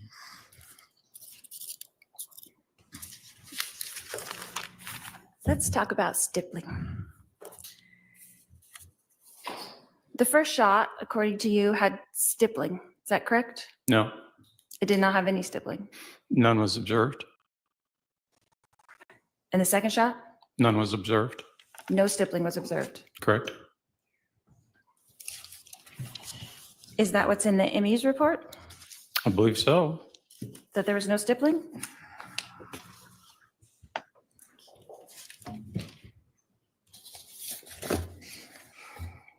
Can I have a minute, Your Honor?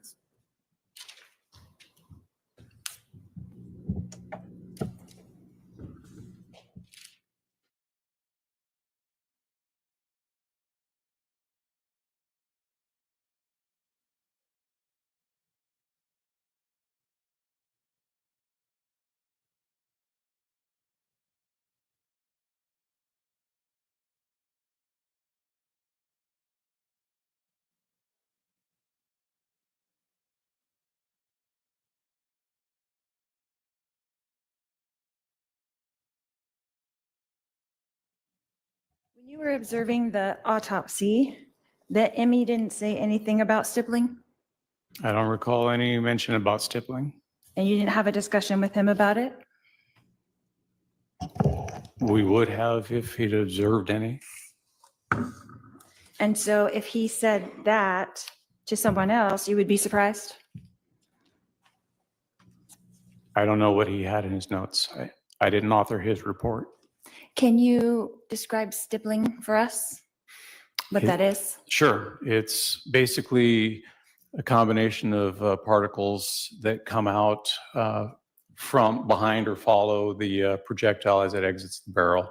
A lot of times it's partial burned or unburned powder, and it's a short distance phenomena, so the person has to be extremely close for the pattern to actually present itself and the particles embed in the clothing or the skin. So if stippling was found, how far away would the gun have to be from the victim That depends on the gun. on this 45 semi-automatic? I am not a expert on the stippling patterns. That is something that we would have to send to the lab for. And what they would do is they would test it with witness panels at different distances to give that information. Is there an estimate? That's where it would come in. Usually the medical examiner, if they observe stippling, will give an estimate of close or contact. So would you be surprised if he said 2 to 4 feet? If that's what he says. That if there's stippling, then the gun would have to be 2 to 4 feet. It's possible, but I wouldn't hold my hat on that, no. I would have to have the gun tested for that. Okay. And so, Is this a good spot to break for the evening? sure, Your Honor. I mean, I'm not cutting you off. If you want to ask a few more questions, that's fine. Nope, that's fine.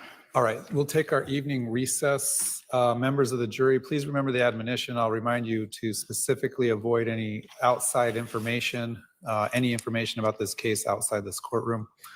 And we'll see you tomorrow at 10:30 a.m. Thank you. All rise for the jury.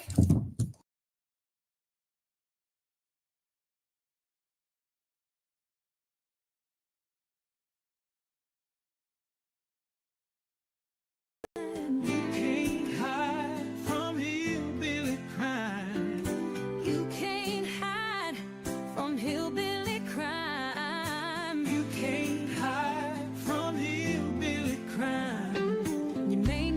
that there's a crew in town. The head hillbillies are making their rounds. Small town whispers loud and clear. The sheriff shot the judge in his chambers chair. Sheriff got a secret he won't keep.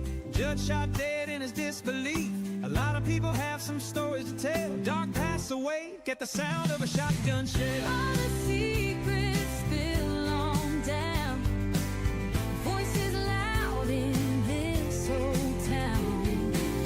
From the courthouse to the ground, rumors fly and they can't be bound. Neighbors hide behind their blinds, whisper tales of troubled minds. Skeletons covering the mountainside, a treacherous reality in the pines. Winter reveals the hidden lies. Moonlight couldn't mask the cries. Shadows caught in sunlit skies. There's no cover, no disguise.